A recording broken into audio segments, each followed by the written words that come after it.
ஹரே கிருஷ்ணா. ஹரே கிருஷ்ணா எல்லாருக்கும். மீண்டும் உங்களை சந்திக்கிறதுல நன்றி. ஹரே கிருஷ்ணா. ஓம் ஹரே நமோ கிருஷ்ணா. பகவதே வாசுதேவாய. ஓம் ஓம் நமோ நமோ பகவதே பகவதே வாசுதேவாய. வாசுதேவாய. ஓம் நமோ பகவதே வாசுதேவாய. ஓம் ஓம் நமோ நமோ பகவதே பகவதே வாசுதேவாய. வாசுதேவாய.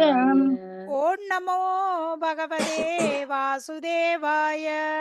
ஓம் ஓம் நமோ நமோ பகவதே பகவதே வாசுதேவாய. வாசுதேவாய. ஹரே கிருஷ்ணா எல்லாருக்கும். ஸ்ரீல பிரபுபாதருக்கு ஜெய். ஸ்ரீமத் ம், பாகவதத்துக்கு ஜெய். ம், 12வது அத்தியாயத்துல 29வது ஸ்லோகம் மொழிபெயர்ப்பு ஸ்ரீல பிரபுபாதர். ம். இதி ராஜனா உபதிஷ்ய விப்ரஜதாக கோவிந்தக லப்தாபசிதாக ய சர்வே பிரதியமுகு ஸ்வாகான கிருஹான். பாருங்க, இவ்வாறாக ஜோதிட அறிவிலும் பிறப்பு சடங்கை செய்வதிலும் கைதேர்ந்தவர்கள் இக்குழந்தையின் எதிர்கால வரலாற்றை பற்றி உதிஷ்ண மகாராஜனுக்கு உபதேசித்தனர். இந்த பிராமணர்கள் இதெல்லாம் பார்த்து சொல்லக்கூடிய கைதேர்ந்த ஆக்கள் எல்லாம் வந்து பரிச்சித்து மகாராஜா பற்றி சொல்லப்படுது. அவர் எப்படி நாட்டை ஆள போறாருன்னு அவற்றை கையில ஒப்படைக்க போயின. அப்ப பிறகு இதற்கு கைமாறாக போதுமான ஊதியத்தை பெற்றுக்கொண்ட பின் அவர்கள் அனைவரும் அவரவர் இல்லங்களுக்கு திரும்பி சென்றனர். இந்த ஜாதகத்தில கைதேர்ந்தவர்கள் வந்து உதிஷ்ண மகாராஜாவுக்கு இதெல்லாம் பார்த்து சொன்ன பிறகு நாங்கள் அவைக்கு ஒரு மாறு செய்யத்தானே வேணும். அது ம். உதிஷ்ண மகாராஜா தாராளமா அவைக்கு எல்லாமே கொடுத்து அவைகளை வழி அனுப்புறார். அப்ப வேதங்கள் பௌதீகம் மற்றும் ஆன்மீக அறிவு பொக்கிஷமாகும். வேதத்துல என்ன இருக்கு? ஆன்மீகம் இருக்கு, பௌதீகம் இருக்கு. அது ஒரு பொக்கிஷம் வேதங்கள். அப்ப ம். இந்த அறிவு தன்னுணர்வை நோக்கமாக கொண்டதாகும். அதாவது வேதங்கள் நாகரிகமடைந்த மனிதனுக்கு எல்லா வகையிலும் வழிகாட்டியாக உள்ளன. அந்த வேதத்துல தான் கொடுத்திருக்கு. பகவத்கீதை 16வது அத்தியாயம் முடிச்சுனாங்க இன்றைக்கு. அதுல கடைசி சுலோகத்துல வந்து இதை பற்றி தான் கொடுப்பாரு. இந்த வேதத்தின் நோக்கமே மனிதன் உயர்ந்த வாழ்வை அடைகிறது, உயர்ந்து வாரது, கீழ் நோக்கி போகாம உயர்ந்து வாரது. வேதத்தை புரிஞ்சு கொண்டு அசுரர்கள் என்ன செய்யறது? சில நேரம் அதை கேட்டாலும் அதை புரிஞ்சு கொள்றே இல்லை, வேதத்தை நம்புறே இல்லை, மனம் போன போக்கிலே அவை தங்களை கொண்ட உண்டாக்குறது, அதை பின்பற்றது மக்கள். அவைகளை எல்லாம் அசுர இனங்கள்லயே மேலும் மேலும் வைக்கிறன்னு பகவான் சொல்றார். ம். இங்க என்ன நடக்கு இதுல கொடுப்படுத்து பாருங்க. அந்த நாகரிகம் அடைந்த மனிதர் இந்த வேதத்தை பின்பற்றி எங்களோட வாழ்க்கைக்கு வழிகாட்டியாகவும் இந்த வேதங்கள் உள்ள என்ன வேதத்துல சொல்லப்படுது? இது செய்யக்கூடாது, இது செய்ய வேணும், இது தர்மம், அது அதர்மம், எப்படி மனிதன் வாழ வேணும்ன்றதை கொடுக்குது. அப்ப மனித வாழ்வு எல்லா பௌதிக துன்பத்திலும் இருந்து விடுபடுவதற்குரிய சிறந்த வாய்ப்பு என்பதால் அது பௌதிக தேவைகள் மற்றும் ஆன்மீக முத்தி ஆகிய இரு விஷயங்களிலும் வேதங்களின் அறிவால் நன்கு வழிநடத்தப்படுகின்றன. ம். அப்ப வேத அறிவுக்காக தாங்களை அர்ப்பணித்து கொண்ட குறிப்பிட்ட நுண்ணறிவுள்ள பிரிவினர் விப்னர்கள் அல்லது வேத வல்லுநர்கள் என்று வல்லுனர். அழைக்கப்படுகின்றனர். அப்ப வேதத்தை அறிஞ்சவையால தான் எதையும் குறித்து சாதகத்தை குறித்து சொல்றது. இப்ப பரிச்சித்து மகாராஜாவின் எதிர்காலத்தில் அவர் எப்படி நடக்க போறார் என்றதுக்கு தான் இந்த பேற்ற பெரிய அதிகாரிகள் என்ற உதாரணத்தை கொடுத்து கொண்டிருந்தது ம், அந்த ம். விப்பினர்கள். அப்ப வேதங்களில் வெவ்வேறு பிரிவுகள் உள்ளன. இவற்றில் ஜோதிட சாத்திரமும் மருத்துவ சாத்திரமும் சாதாரண மனிதனுக்கு முக்கியமாக தேவைப்படுபவை ஆகும். பாருங்க, ம். சாதாரண மனுஷருக்கு இந்த ஜோதிடமும் தேவை. நாங்கள் குறிக்கிறோம் தானே, ஒரு குழந்தை பிறந்த உடனே அது எப்படி இருக்க போகுது, அது இந்த இதில் பற்றி இதன்றோம். கல்யாணம் என்று சொன்னா பொருத்தம் பார்க்கிறோம், ஒரு நல்ல இது செய்ய போறோம்னா அங்கட பலனை பார்க்கிறோம். ம். மருத்துவ சாத்திரமும் முக்கியம். அப்ப ம். எனவே சமூகத்திற்கு வழிகாட்டுவதற்காக பிராமணர்கள் எனப்படும் நுண்ணறிவாளர்கள் வேத அறிவின் வெவ்வேறு பிரிவுகளை கற்றறிந்திருந்தனர். இந்த பிராமணர்கள் அந்தணர்கள் எல்லாம். அப்ப இத்தகைய நுண்ணறிவாளர்கள் தனுர்வேதம் எனப்படும் போர்க்கலையையும் கூட கற்றறிந்திருந்தனர். பாருங்க, ம். இப்படியான பிராமணர்கள் நுண்ணறிவாளர்கள் தனுர்வேதத்தை பற்றியும் அறிஞ்சிருக்கினர். அது ம். போர், தனுர்வேதம் எனப்படுவது போர்க்கலையை பற்றியது.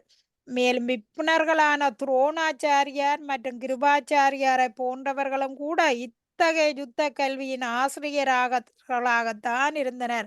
நீங்க ம். யோசிச்சு பார்த்தீங்களே, இவ வந்து சத்திரியர்களுக்கான் பெருவின யுத்தம் செய்ய போயின. இப்ப துரோணாச்சாரியார், கிருபாச்சாரியார் ஆனாலும் போர்க்கலைக்கு யார் கற்றுக் கொடுத்தது? துரோணாச்சாரியார் துரோண தான் எல்லாருக்கும் கற்றுக் கொடுக்கிறார். ம் ராணுவ வீரரா அங்க இருக்கிறார்.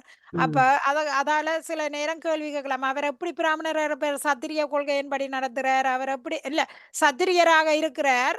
ஆனா ஒரு பிராமணராயும் அவர் இருக்கிறார். இல்ல ம் அறிவையும் கற்றுக் கொடுக்கிறார். இதையும் கற்றுக் கொடுக்கிறார். அப்ப இதுக்குள்ள கிருபாச்சாரியாரும் பாரார், ம் துரோணாச்சாரியாரும் பாரார். ம் இங்கு குறிப்பிடப்பட்டுள்ள விப்ரா என்னும் சொல் கவனிக்கத்தக்கதாகும். ம் விப்ரர்களுக்கும் பிராமணர்களுக்கும் சிறிய வித்தியாசம் உண்டு. பாருங்க, ம் விப்ரர்களுக்கும் பிராமணருக்கும் கூட அதுல ஒரு சின்ன வித்தியாசம் இருக்குது. ம் கர்மகாண்டத்தில் கைதேர்ந்தவர்களாவார். ம் இவர்கள் வாழ்வின் பௌதிக தேவைகளை நிறைவேற்றிக் கொள்வதற்கு சமூகத்தில் வழிகாட்டுகின்றனர். ம் ஆனால் பிராமணர்களோ ஆன்மீக அறிவின் நிபுணர்களாவார். இப்ப விளங்குதா? விப்னர்களுக்கும் யார் அதுல பிராமணர் விக்னர் யார் பிராமணர் அதான் நீங்க சொல்லப்பட பிராமண இந்த விப்புணர்கள் வந்து சிறிய ம் வித்தியாசம் தான். கர்மகாண்டத்தில் கைதேர்ந்தவர்கள் ஆவார். கர்மகாண்டம் என்ன? இதை செய்தா நல்லா இருக்கும், அதை செய்தா நல்லா இருக்கும். இந்த நாங்கள் போவர்கிட்ட கேட்போம் இல்ல, ம் எப்படி செய்தா நல்லா இருக்கும். ம் சில பேர் சொல்லணும், இதுல போய் நாளைக்கு இது இந்த என்ன தேசிக்காய போட்டு அதுக்குள்ள ஆ ஆ வினைய போடு ஆ விளக்கு கொடுத்தா இல்ல அங்க போய் தேங்காய் விட அல்ல அங்க பொங்கு அங்க இதை செய் அதை செய்யண்டு அதெல்லாமே கர்மகாண்டத்துக்கு வருமே. ம் நான் நல்லா வாரத்துக்கு இதன் ஒரு பூசை செய்யறது ம் அதெல்லாமே கர்மகாண்டத்துக்கு வருது. ம் அப்ப வழி சமூகத்தில் வழிகாட்டுகின்றனர் கர்மகாண்டத்தில். ஆனால் பாருங்க, ஆனால் பிராமணர்களோ ஆன்மீக அறிவில் நிபுணர்களா ஆவார்கள். பிராமணர் வேறு, விப்புணர்கள் வேறு, ம் கொஞ்சம் வித்தியாசம் வருது. இந்த ம் பிராமணர்களுக்கு தான் இப்ப பீஷ்மர் என்ன செய்தார்? எப்படி ஒரு அரசாங்கத்தை ஆள வேணும், எப்படி ஆன்மீகமான முறையில ஆள வேணும் என்றதை வந்து பீஷ்மர் உதிஷ்ணர் சொல்லிக் கொடுக்குறார். நாரதர் சொல்லிக் கொடுக்குறார். நாரதர் எல்லாருமே உயர்ந்தாக்கள். அப்ப அதே மாதிரி இப்ப ஒரு அரசை ஆள்றதுக்கு பிராமணத்தை அறிவை எடுத்து தானே நாட்டை ம் ஆளின. ம் உதிஷ்ண ம் மகாராசா ம் சரி, ஜனகர் சரி, பிருது மகாராசா சரி, அங்க அவைக்கு பிராமணர் தான் அந்த அறிவை கொடுக்கினே. ம் ஆன்மீகமான முறையில தான் நாட்டை ஆளின. ம் அப்ப விப்புணர்கள் வந்து கர்மகாண்ட பகுதிக்குள்ள இத கொஞ்சம் வித்தியாசம். அவையும் விப்புணர்கள் என்றாலே அறிவு உள்ளவர் தான். ஆனா அவ இவங்க கர்மகாண்டத்தை நோக்கி போறதுக்கு சொல்லினேன். பிராமணர்கள் ஆன்மீகத்தை நோக்கி சொல்லினேன். ஞானகாண்டம் ஆ ஞானகானம் பாருங்க. ஞானகானம் இங்க அர்த்தம் வருது பாருங்க. ம் ம் அப்ப பிராமணர்களோ ஆன்மீக அறிவில் நிபுணர்கள் ஆவர். ம் இப்பிரிவில் ஞானகாண்டம் என்று அழைக்கப்படுகிறது. இப்பிரிவு வந்து ஞானகாண்டம் என்று தான், ஞானகாண்டத்துக்கு தான் அவ வருகின. இதற்கு ஞானகாண்டம் மேலாக இருப்பது உபாசன காண்டமாகும். பாருங்க, ம் ஞான காண்டத்துக்கு மேல வருது உபாசன காண்டம். வாசனாண்டம் அப்ப இக்காண்டத்தின் உச்சகட்டமே பகவான் விஷ்ணுவின் பத்தி தொண்டாகும். ம் எது? ம் உபாசன காண்டம் தான் உச்சி கட்டத்துல இருக்குது. அது பகவான் ம் வழிபாட்டுக்கு வருகுது. அது பத்தி தொண்டாகும்.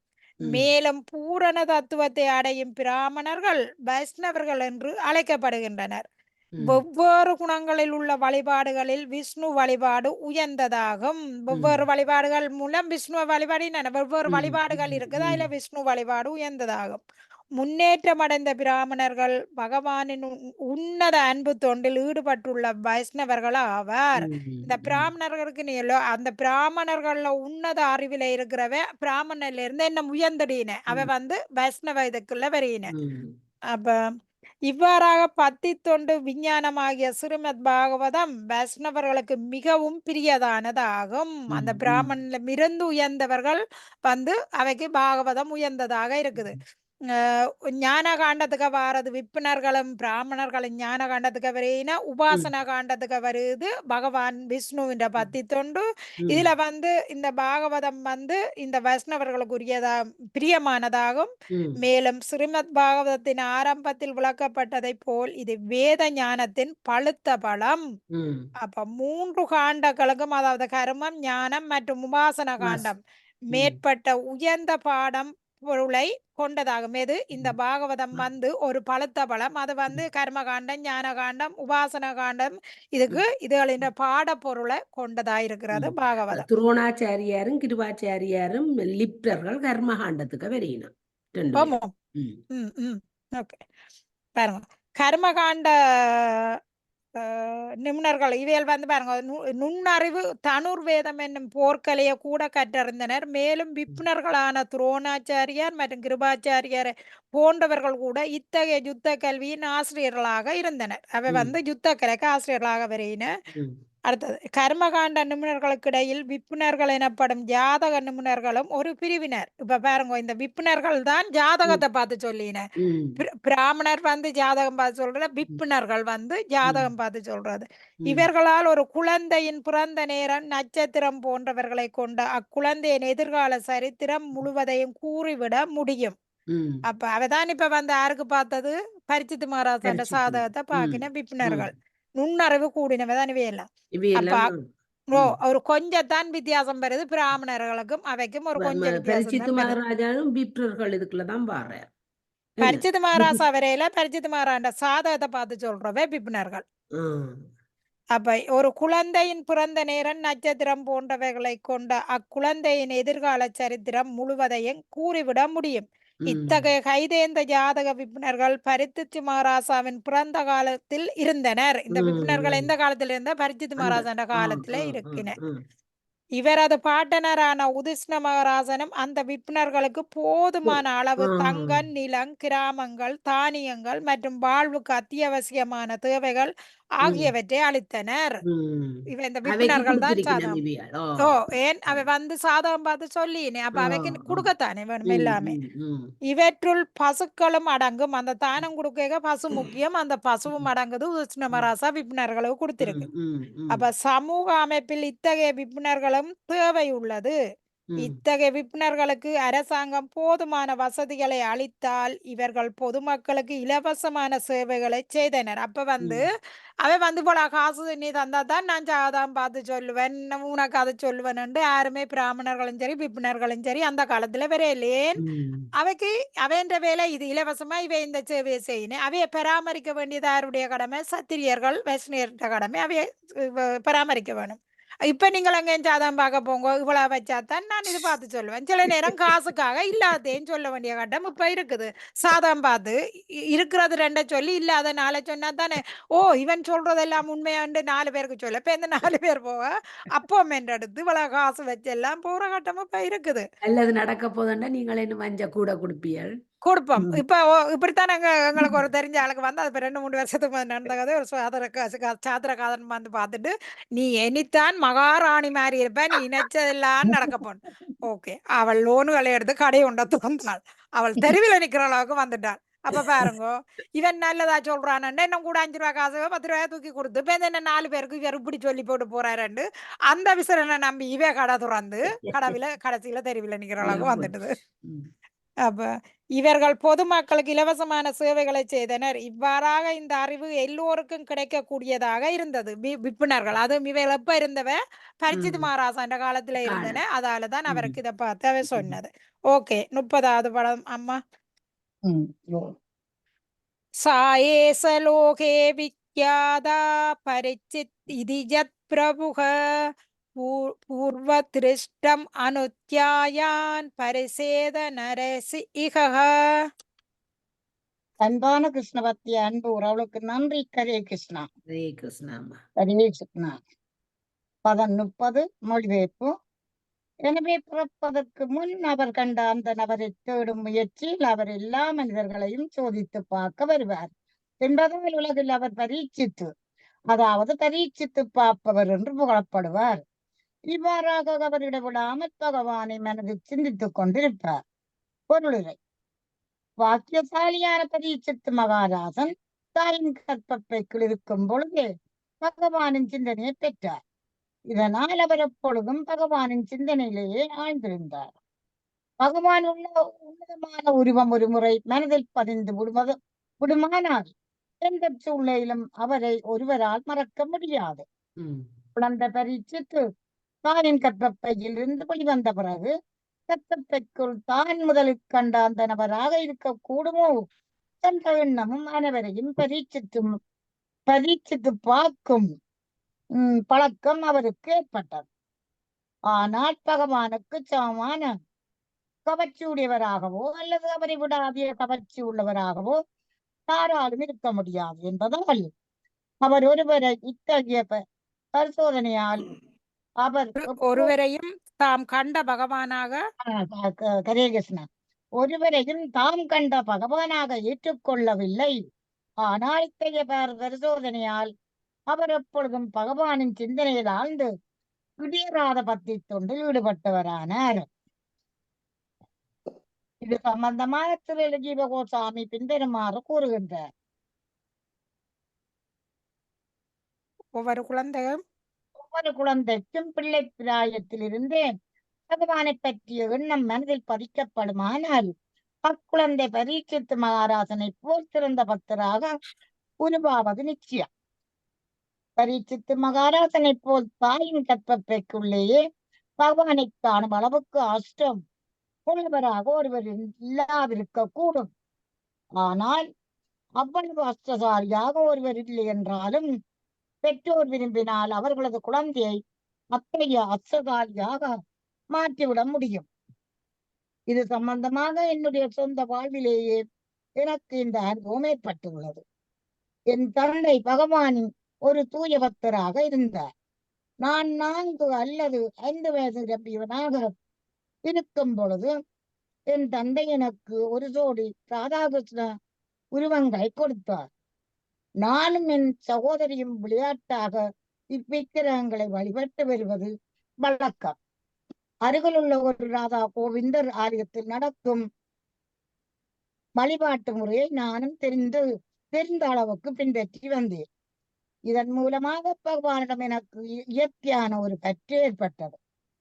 என் வயதுக்கேற்ற சடங்குகள் அனைத்தையும் என் தந்தை அனுஷ்டித்து வந்தார். பிற்காலத்தில் பள்ளிக்கூடங்களிலும் கல்லூரிகளிலும் எனக்கு ஏற்பட்ட சகவாசத்தினால் இச்செயல்கள் தற்காலிகமாக நிறுத்தி வைக்கப்பட்டன. இதனால் இப்பழக்கம் எனக்கு முற்றிலும் மறந்து போய்விட்டது. ஆனால் எனது வாலிப பருவத்தில் என்னுடைய ஆன்மீக குருவாகிய ஸ்ரீமதி பக்தி சித்தாந்த சரஸ்வதி கோஸ்வாமி மகாராஜர் அவர்களை நான் சந்தித்த பொழுது என்னுடைய பழைய பழக்கத்தை மீண்டும் நான் புதுப்பித்துக் கொண்டேன். என் விளையாட்டுக்குரிய அதே விக்கிரகங்கள் முறையான வழிபாட்டுக்குரிய விக்கிரகங்களாக மாற்றினார். நான் குடும்ப வாழ்வில் இருந்து ஓய்வு பெறும் வரை இவ்வழிபாடு பின்பற்றப்பட்டு வந்தது. பரந்த மனமுடையவரான என் தந்தை இவ்விதியை முதலில் இதயத்தில் பதித்தார். இது பிறகு என் ஆன்மீக குருவினால் ஒழுங்குபடுத்தப்பட்ட பக்தி தொண்டாக மாற்றப்பட்டது. இத்தகைய தெய்வீக உறவை குழந்தையின் பிள்ளை பிராயத்திலேயே அதன் மனதை பதிக்க வேண்டும் என்று பிரகலாத மகாராஜனும் அறிவுறுத்தியுள்ளார். இல்லையெனில் மனித வாழ்வு என்னும் இந்த அரிய வாய்ப்பை ஒருவர் நழுவ விட்டுவிடக் கூடும். மனித வாழ்வு மற்றவர்களைப் போல் தற்காலிகமானது என்றாலும் மதிப்பு என்றதாகும். ஹரே கிருஷ்ணா. ஹரே கிருஷ்ணா கிருஷ்ணா. ஹரே கிருஷ்ணா. முக்கியமான பொன்றியல் வருது பாருங்க. எனவே பிறப்பதற்கு முன் அவர் கண்ட அந்த நபரை தேடும் முயற்சியில் அவர் எல்லா மனிதர்களையும் சோதித்து பார்க்க வருவார் என்பதால் உலகில் அவர் பரிச்சித்து, அதாவது பரிச்சித்து பார்ப்பவர். இப்ப விளங்குதா பரிச்சித்து என்ற பேர் ஏன் வந்தது? பரிச்சித்து பார்க்கறதால பரிச்சித்து என்ற பேர் வந்தது என்று போலப்படுகிறார். இவ்வாறாக அவர் இடைவிடாமல் பகவான மனதில் சிந்தித்து கொண்டிருப்பார். எப்படி தான் வயிற்றுக்க கண்ட கிருஷ்ணாவோ அவரோ வாரார் என்று எல்லாரையும் பார்க்க அதே இணைப்பில இருக்கிறது தானே, கிருஷ்ணரை இணைச்சு கொண்டு. அப்ப பரிச்சித்து மகாராஜம் அதே இணைப்பிருப்பார். இதுக்கு கம்சனும் இதே இணைப்பில தான் இருந்தான். ஆனா எப்படி இணைச்சார் கம்சன்? என்ன வித்தியாசம்? கம்சன் தான் எல்லாத்தையும் இல்ல, அவர் கிருஷ்ணர் எப்படி இணைச்சார்? கம்சன் எதிரியா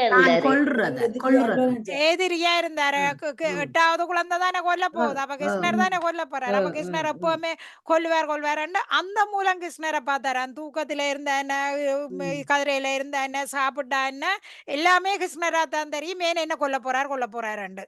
அவரும் சாமுத்தி அடைஞ்சு பிரம்ம ஜோதியில போய் கலந்தார். அப்ப அவற்றை இணைப்பு வேற, பரிச்சித்து இணைப்பு வேற. ஆனா 2 பேருமே கிருஷ்ணா தான் நினைக்கிறேன். இவர் பக்தியோட தேடுறார், அவர் எதிரியா தேடுறார் கம்சன். அப்ப பாக்கியசாலியான பரிச்சித்து மகாராஜன் தாயின் கருப்பைக்குள் இருக்கும் பொழுதே பகவானின் சிந்தனையை பெற்றார். இதனால் அவர் எப்பொழுதும் பகவானின் சிந்தனையிலேயே ஆழ்ந்திருந்தார். பகவானின் உன்னதமான உருவம் ஒரு முறை மனதில் பதிந்து விடுமானால் எந்த சூழ்நிலையிலும் ஒருவரால் மறக்க முடியாது. பகவான் உருவத்தை எங்கட இதயத்துல பதிச்சிட்டோம் என்று சொன்னால் அது எங்களால எந்த சூழ்நிலையிலும் மறக்க முடியாது. அப்ப குழந்தை பரிச்சித்து தாயின் கருப்பையில் இருந்து வெளிவந்த பிறகும் பிறகும் கருப்பைக்குள் தான் முதலில் கண்ட அந்த நபராக இருக்கக்கூடும் என்ற எண்ணத்துடன் அனைவரையும் பரிசித்து பார்க்கும் பழக்கம் அவருக்கு ஏற்பட்டது. ம். ஆனால் பகவானுக்கு சமனான கவர்ச்சியுடையவராகவோ அல்லது அவரை விட அதிக கவர்ச்சி உள்ளவராகவோ யாராலும் இருக்க முடியாது என்பதால் அவர் ஒருவரையும் தான் கண்ட பகவானாக ஏற்றுக்கொள்ளவில்லை. பகவானை போல யாரையுமே ஏற்றுக்கொள்ள முடியாது. அங்க ஏதோ ஒரு குறை இருக்கும் ஒவ்வொருத்தரிலும். அதை பற்றி சொல்றேன்.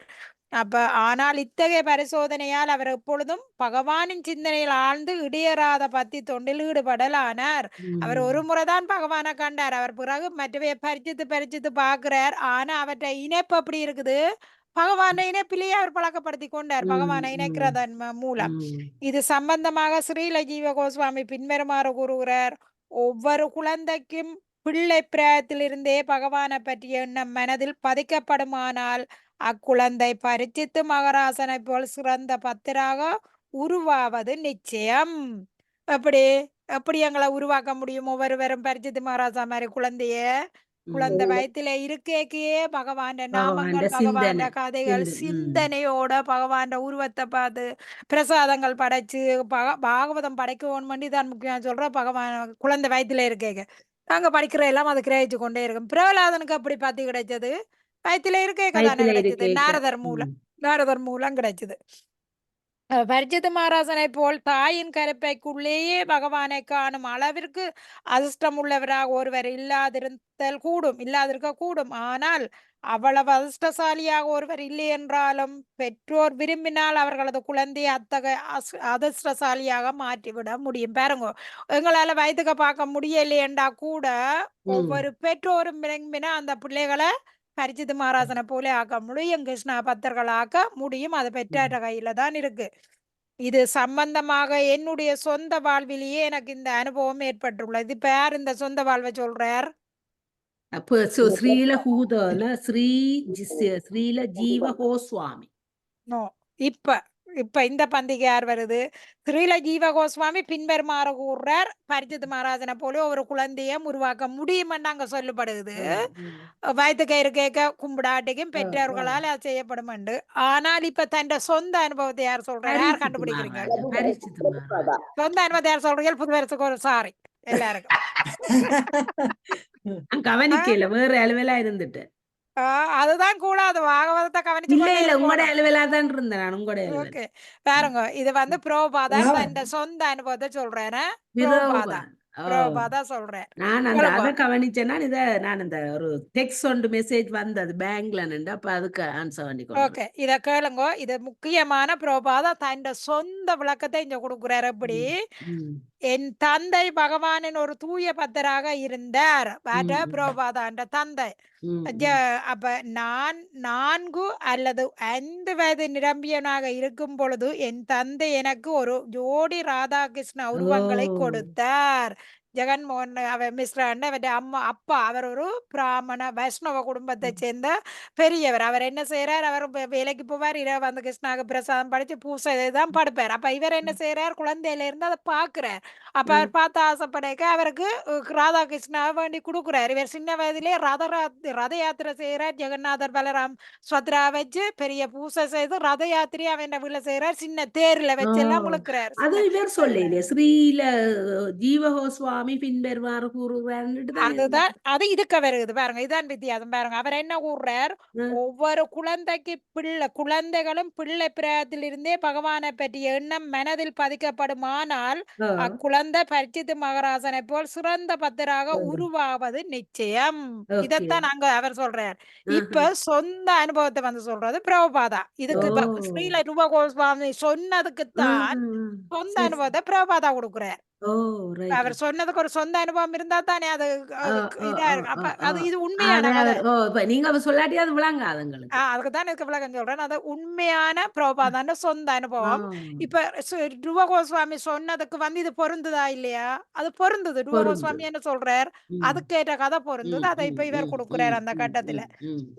நான் 4 அல்லது 5 வயது நிரம்பியவனாக இருக்கும் பொழுது என் தந்தை எனக்கு ஒரு ஜோடி ராதாகிருஷ்ண உருவங்களை கொடுத்தார். நானும் என் சகோதரியும் அவற்றை தங்கச்சி பிரபுபாதாண்ட தங்கச்சி விளையாட்டாக இவ்விக்கிரகங்களை வழிபட்டு வருவது வழக்கம். நாங்க சின்ன வயதுல என்ன செய்வோம்? பூசைகள் செய்து அந்த பூவரசமில்லையை பிடுங்கி அதுல மண்ணை எடுத்து பொங்கல் செய்து கடவுளுக்கு படைக்கிற தைப்பொங்கல் செய்யறேன்னு நாங்க செய்யறோம் இல்லையா? அது மாதிரி இவருக்கும் ராதாகிருஷ்ணா உருவம் சின்ன இது கொடுத்தாச்சு இது பிரபாதாக்கு.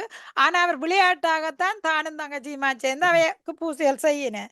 அப்ப இவ்விக்கிரகங்களை வழிபட்டு வருவது வழக்கம்.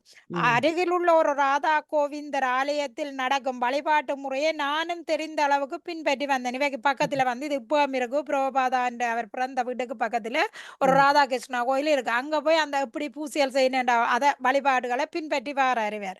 அப்ப முறையை நானும் தெரிந்த அளவுக்கு பின்பற்றி வந்தேன். இதன் மூலமாக பகவானிடம் எனக்கு இயற்கையான ஒரு பற்று ஏற்பட்டது. பாருங்க, குழந்தை வயத்துல இருக்க கிருஷ்ணா பத்திய கொடுக்கணும் இல்லையண்டா கூட பிறந்தா பிறகு அதற்கு பத்திய கொடுக்க வேண்டியது பெற்றாற்ற கடமை. அப்ப இந்த பிரபுபாதாக்கு இந்த பத்தியை இப்ப கொடுத்ததார் அவற்றை அப்பா. அதன்படி இவர் இப்ப வழிபட்டு வாரார். அப்ப என் வயதுக்கேற்ற சடங்குகள் அனைத்தையும் என் தந்தை அனுஷ்டித்து வந்தார். பிற்காலத்தில் பாருங்க அவர் என்ன செய்யறார், அவற்ற வயதுக்கேற்ற இது இல்ல சடங்குகளை எல்லாத்தையும் அவற்ற தகப்பன் அனுஷ்டித்து வந்தார். பிற்காலத்துல பள்ளிக்கூடங்களிலும் கல்லூரிகளிலும் எனக்கு ஏற்பட்ட சகவாசத்தினால் இச்செயல்கள் தற்காலிகமாக நிறுத்தி வைக்கப்பட்டன. பாருங்க, பிரபாதா வளர்ந்து படிக்க போறார். வெள்ளக்காரன் ஆட்சி நடக்குது அந்த நேரம். பிரபாதா படிக்க தான் மகாத்மா காந்தியும் படிக்கிறார். அப்ப இந்த கட்டங்கள் இவை எல்லாம் போய் அங்க படிக்க தற்காலமா அவற்றை பத்தி தடப்படுது. என்ன செய்யுது, அவற்றை சகவாசம் அங்க பள்ளிக்கூட பிள்ளைகளின் சகவாசத்தால பௌதிக மாணவர்களோட பழகேக்க அங்க என்ன நடக்குது, இந்த பத்தினி பாடுபடுது. அங்க வந்து மகாத்மா காந்தி எல்லாம் இவரோட படிச்சுட்டு அவர் என்னது போறார், நாட்டு பிரச்சனை. அப்ப சுதந்திரம் வேணும் வெள்ளக்காரன் பொறுத்த பிரச்சனை நடக்குது, சுதந்திர போராட்டம் நடக்குது. அப்ப இவரும் சேர்ந்து அதுகளோட திரிகிறதால பத்திய மறந்துட்டார். இச்செயல்கள் தற்காலிகமாக நிறுத்தி வைக்கப்பட்டன. ஆனா முழுக்க மறக்கையில தற்காலிகமா தான் அங்க நிறுத்தி வைக்கப்பட்டாச்சு அந்த நேரம். இதனால் இப்பழக்கம் எனக்கு முற்றிலும் மறந்து போய்விட்டது. பாருங்க, அங்க நாங்க கொஞ்ச நாளைக்கு அதை பத்தி நிப்பாட்டுவோம்னு சொன்னா அது பௌதிகமா போய்க்க இது எல்லாத்தையும் மறந்துடுவோம். நாங்க என்ன நினைப்போம், இது பாவத கிளாஸ் தானே, கொஞ்ச நாளைக்கு புறப்போவோம் கேட்க அந்த அதே ருசியங்களை விடுபட்டுப்போம். பிறகு ஏன் இது கண்ட மாதிரி போடுவோம் நாங்கள். ஆனால் எனது வாலிப பருவத்தில் என்னுடைய ஆன்மீக குருவாகிய பிரபுபாதன் ஆன்மீக குருவர் ஸ்ரீமத் பக்தி சித்தாந்த சரஸ்வதி கோஸ்வாமி மகாராஜ் அவர்களை நான் சந்தித்த பொழுது, இவர்தான் இதை உருவாக்கி வைக்கிறார். இந்த இவரும் அப்பாவும் தான் இந்த ஹரேஷ்ணா கோயில் இது எல்லா இடம் பரப்ப வேணும் என்று ஆசைப்பட்டது. இந்த குரு மூலம்தான் பிரபுபாதா 70 வயதுல வெளிநாட்டுக்கு வர வேண்டிய கட்டம் வந்தது. குரு இந்த கட்டளை, இந்த குரு இந்த கட்டளையால. அப்ப சந்திச்ச பொழுது என்னுடைய பழைய பழக்கத்தை மீண்டும் நான் புதுப்பித்துக் கொண்டேன். என்ன பழைய பழக்கம், பகவானை கும்புற பழக்கம் தற்காலமா நிறுத்தி வச்சது. ஏன், அவர் பள்ளிக்கூட மாணவர்கள் அந்த சகவாசங்களாலே அதை மறந்து போனார். இப்ப அவற்று ஆன்மீக குருவால இது புதுப்பிக்கப்படுது. திருப்பி ஆன்மீக குரு இதை சொல்லி கொடுக்கிறார் பகவானை பற்றி. அப்ப என் விளையாட்டுக்குரிய அதே விக்கிரகங்களை முறையான வழிபாட்டுக்குரிய விக்கிரகங்களாக மாற்றினார். பாருங்க, முந்தைய விளையாட்டா செய்ததை இப்ப முறையாக அங்க நடக்குது. இந்த விக்கிரகம் இப்பவும் இருக்குது கல்கத்தாவில. விளையாட்டுக்கு கொடுத்ததோ அதே விக்கிரகம் அங்க அப்படியே இருக்கு. இப்ப நாங்கள் பார்த்து நாங்கள் அங்க வச்சிருக்கேன் அந்த இதுல. அப்ப நான் குடும்ப வாழ்வில் இருந்து ஓய்வு பெறும் வரை இவ்வழிபாடு பின்பற்றப்பட்டு வந்தது. பாருங்க, அவர் ஆன்மீக குருவால இதை புதுப்பித்து கொண்டு பேந்து விக்கிரகங்களை முறையாக பூசைகள் செய்து பேந்து அவர் குடும்ப வாழ்வில் இருந்து ஓய்வு பெறும் வரை இவ்வழிபாடு பின்பற்றப்பட்டு வந்தது. பரந்த மனமுடையவரான என் தந்தை இவ்விதியை முதலில் என் இதயத்தில் பதித்தார். விளங்குதா? இந்த விதி யார் போட வேணும், பெற்றார் போட வேணும். அப்ப இது பிறகு என் ஆன்மீக குருவினால் ஒழுங்குபடுத்தப்பட்டு பத்தி தொண்டாக மாற்றப்பட்டது. இதுதான் சொல்லப்படுகிறது மாதா பிதா குரு தெய்வம் என்று இருக்குல்ல. இப்ப அது என்ன முறை, அதுக்கு ஏன் அந்த அர்த்தம் என்றது ஆக்களுக்கு விளங்காம என்ன சொல்லின, உண்மையில அது இந்த விதி என்ன, ஒரு தாய் தந்தையை காட்டுற, அந்த தந்தை தான் குருவை காட்டுற, குரு தான் கடவுளை காட்டுற. இதுதான் அது இந்த உண்மையான விளக்கம்.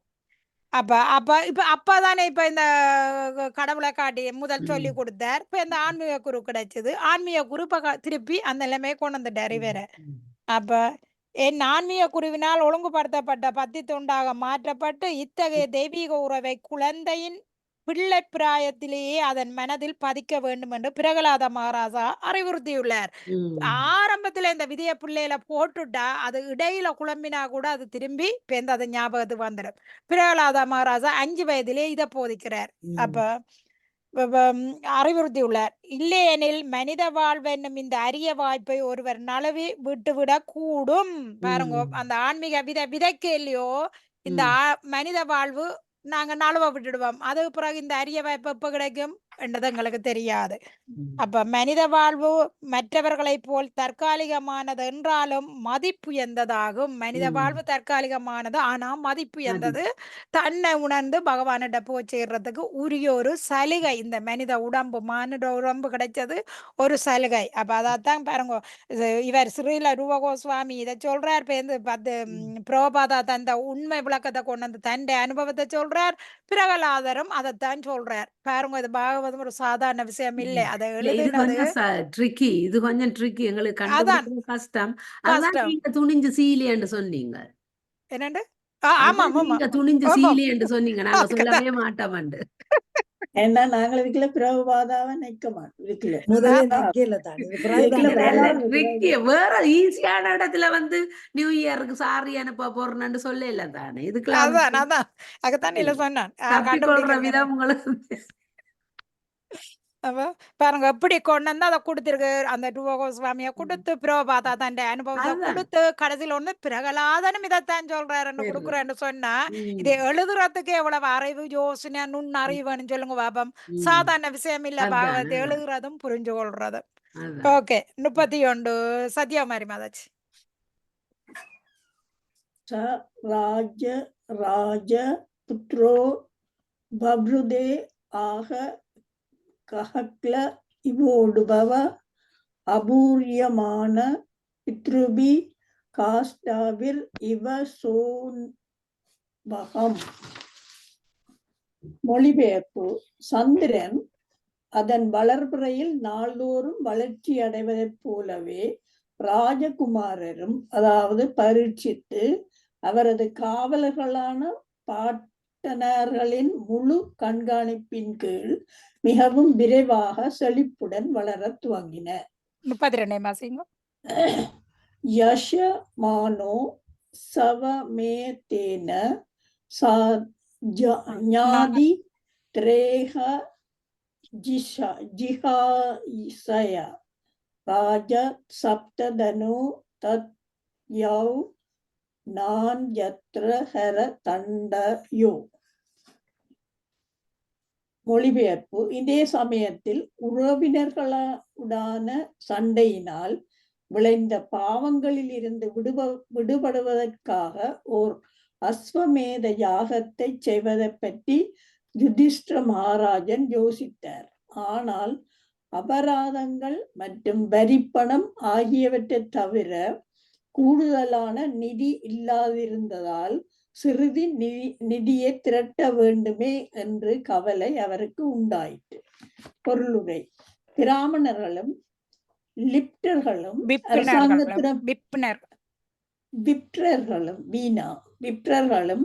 அரசாங்கத்திடமிருந்து நிதி உதவி பெறும் உரிமை இருந்ததைப் போலவே பிரஜைகளிடமிருந்து அபராதங்களையும் வரிப்பணங்களையும் வசூலிக்கும் உரிமை நாட்டின் தலைமை அதிகாரிக்கு இருந்தது. குருட்சேத்திர யுத்தத்திற்கு பின் நாட்டின் கஜானா காலியாகி விட்டது என்பதால் அபராதங்களாலும் வரிகளாலும் திரட்டப்பட்ட நிதியை தவிர கூடுதலான நிதி இருக்கவில்லை. அத்தகைய நிதிகள் அரசாங்க வரவு செலவுகளுக்கு மட்டுமே போதுமானதாக இருந்தன. அஸ்வமேத யாகத்தை நிறைவேற்றுவதற்கு கூடுதலான நிதி இல்லாததால் வேறு ஏதேனும் வழியில் அதிக நிதியை திரட்ட வேண்டும் என்ற கவலை அரசருக்கு உண்டாயிற்று. பீஷ்மதேவரின் உபதேசத்தின்படி இந்த யாகத்தை யுதிஷ்ட மகாராஜன் நடத்த விரும்பினார். ஹரே கிருஷ்ணா. 31 பாருங்க. கிருஷ்ணா. சந்திரன் அதன் வளர்புறையில் நாள்தோறும் வளர்ச்சி அடைவதைப் போலவே ராஜகுமாரரும், அதாவது பரீட்சித்தும், அவரது காவலர்களான பாட்டனார்களின் முழு கண்காணிப்பின் கீழ் மிகவும் விரைவாக செழிப்புடன் வளர துவங்கினார். பரீட்சித்து மகாராஜாக்கு இவர் தான் கடைசி வாரிசு. இவரை எல்லாருமே பக்குவமா பார்த்து கொண்டு இருக்குனே, அவரை கவனிச்சு கொண்டு எப்படி சந்திரன் தேய்பிறையில இருந்து வளருதோ அது மாதிரி பரீட்சித்தும் வளர்ந்துட்டாரா. ம். அப்ப இதே 32 இதே சமயத்தில் உறவினர்களுடனான சண்டையினால் விளைந்த பாவங்களில் இருந்து விடுபடுவதற்காக ஒரு அஸ்வமேத யாகத்தை செய்வதை பற்றி உதிஷ்ண மகாராசன் யோசித்தார். எங்க குருச்சேத்திர யுத்தத்துல நிறைய பேர் செத்தவ. அப்ப அந்த உறவினர்கள் சண்டையில விளைந்த அந்த பாவங்கள் இருக்குத்தானே, அந்த பாவங்களை போக்குறதுக்காக அஸ்வமேத யாகம் செய்யறதுக்கு அவர் விரும்புறார்.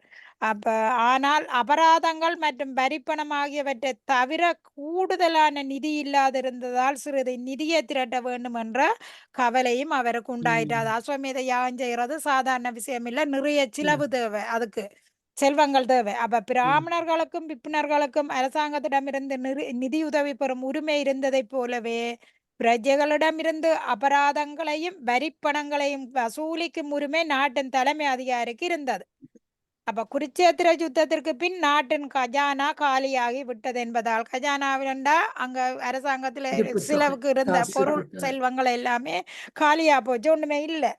அபராதங்களாலும் வரிகளாலும் திரட்டப்பட்ட நிதியை தவிர கூடுதலான நிதி இருக்கவில்லை. அத்தகைய நிதிகள் அரசாங்க வரவு செலவுக்கு மட்டுமே போதுமான இருந்ததாலே அங்கே அஸ்வமேத யாகம் செய்யறதுக்கு நிதி திரட்ட வேண்டி இருக்குது. சாதாரணமான விஷயம் இல்லை அந்த யாகம் செய்ய. அதுக்கு நிதி திரட்டுற இதுகளை பற்றி எல்லாம் அங்காலேயே விளக்கம் பெறும். 33 இன்பம் மாதாஜி. ஹரே கிருஷ்ணா. ஹரே கிருஷ்ணா. அபிப்ரேதம் ஆலஷ்ய பிராதரோச்யத ஜோதிதாக தனம் பிரஹீனம் அஜக்ருத்யாம் திசி பூரிஷக. மொழிபெயர்ப்பு. அரசனின் மனமார்ந்த விருப்பத்தை புரிந்து கொண்ட அவரது சகோதரர்கள் குறைவற்றவரான பகவான் ஸ்ரீ கிருஷ்ணரின் அறிவுரைப்படி வடதிசையிலிருந்து, அதாவது மருத்த மகாராஜனால் விட்டு செல்லப்பட்ட போதுமான தனங்களை திரட்டினார். பொருளுரை. மருத்த மகாராஜன் இவர் உலகின் மிக சிறந்த பேரரசர்களுள் ஒருவராவார். இவர் யுதிஷ்ட மகாராஜனின் ஆட்சிக்கு நீண்ட காலத்துக்கு முன்பே உலகை ஆண்டு வந்தார். அவிட்சித்து மகாராஜனின் மகனான இவர் சூரிய தேவனுடைய புதல்வரான யமராஜன் எனப்படுவரின் மிக சிறந்த பக்தராவார். இவரது சகோதரரான சம்பர்த்தர் கட்டறிந்த தேவலோக புரோகிதர் ஆகிய புகழ்பெற்ற பிரகஸ்பதிக்கு இணையான ஒரு புரோகிதர் ஆவார். இவர் சங்கரை அக்யம் எனப்படும் ஒரு யாகத்தை நடத்தினார். இதனால் மிகவும் திருப்தி அடைந்த பகவான் தங்கத்தினாலான ஒரு மலை சிகரத்தையே பொறுப்பை அவரிடம் ஒப்படைத்தார். இந்த தங்கச் சிகரம் இமயமலைக்கிடையில் எங்கோ உள்ளது. மேலும் நவீன சாகசக்காரர்கள் இமயமலைக்கிடையில் உள்ள இந்த தங்கச் சிகரத்தை கண்டுபிடிக்க முயற்சிக்கலாம். இவர் மிகவும் சக்தி வாய்ந்த ஒரு பேரரசர் என்பதால் ஒவ்வொரு நாளும் யாகம் முடியும் வேளையில் இந்திரன், சந்திரன் மற்றும் பிரகஸ்பதியை போன்ற மற்ற உலகங்களை சேர்ந்த தேவர்கள் அவரது அரண்மனைக்கு சென்று வருவது வழக்கம். அந்த தங்க சிகரமே இவரிடம் ஒப்படைக்கப்பட்டதால் இவர் போதுமான தங்கத்தை பெற்றிருந்தார். யாக பீடத்தின் மேல் கட்டு முற்றிலும் தங்கத்தால் செய்யப்பட்டிருந்தது. அவரது தினசரி யாக சடங்கிற்கு தேவையான சமையல் வேலைகளை துரிதப்படுத்துவதற்காக சில வாயு தேவவாசிகள் வரவழைக்கப்பட்டனர். மேலும் சடங்கில் பங்கேற்கும் தேவர்களுக்கு விஸ்வதேவர் தலைவராக இருந்தார். இவரது இடைவிடாத புண்ணிய செயல்களால் இவரது ராஜ்யத்திலிருந்து எல்லா வகையான வியாதிகளையும் இவரால் வெளியேற்ற முடிந்தது. தேவலோகம் மற்றும் பித்ருலோகத்தை போன்ற உயர் கிரகவாசிகள் அனைவரும் மிக சிறந்த இவரது யாகங்களால் திருப்தி அடைந்தனர். ஒவ்வொரு நாளும் அவர் படுக்கைகள், ஆசனங்கள், வாகனங்கள் மற்றும் போதுமான அளவு தங்கம் போன்றவைகளை கற்றறிந்த பிராமணர்களுக்கு தானம் செய்து வந்தார். இவரது தாராளமான தான தர்மங்களையும் எண்ணற்ற யாகங்களையும் கண்ட ஸ்வர்கராஜனான இந்திர தேவன் அவரிடம் முழு திருப்தி அடைந்து அவருக்கு நன்மை செய்ய விரும்பினார்.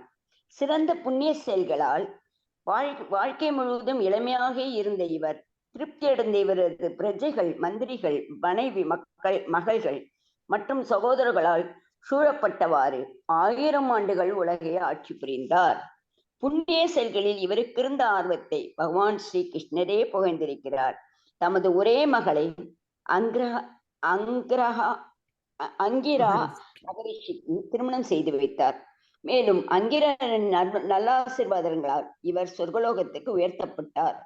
முதலில் தேவர்களில் ஒருவரான கற்றறிந்த பிரகஸ்பதியிடம் புரோகிதரின் கடமையை இவர் ஒப்படைக்க விரும்பினார்.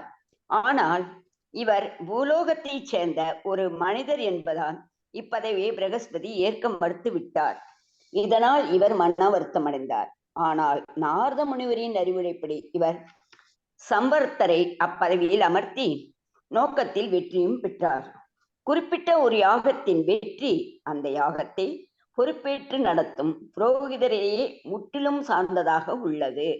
கலியுகத்தில் எல்லா வகையான யாகங்களுக்கும் தடை விதிக்கப்பட்டுள்ளது. ஏனெனில் பெயரளவேயான இன்றைய பிராமணர்களும் கிடையில் கற்றிருந்த புரோகிதர்களை காண முடியாது.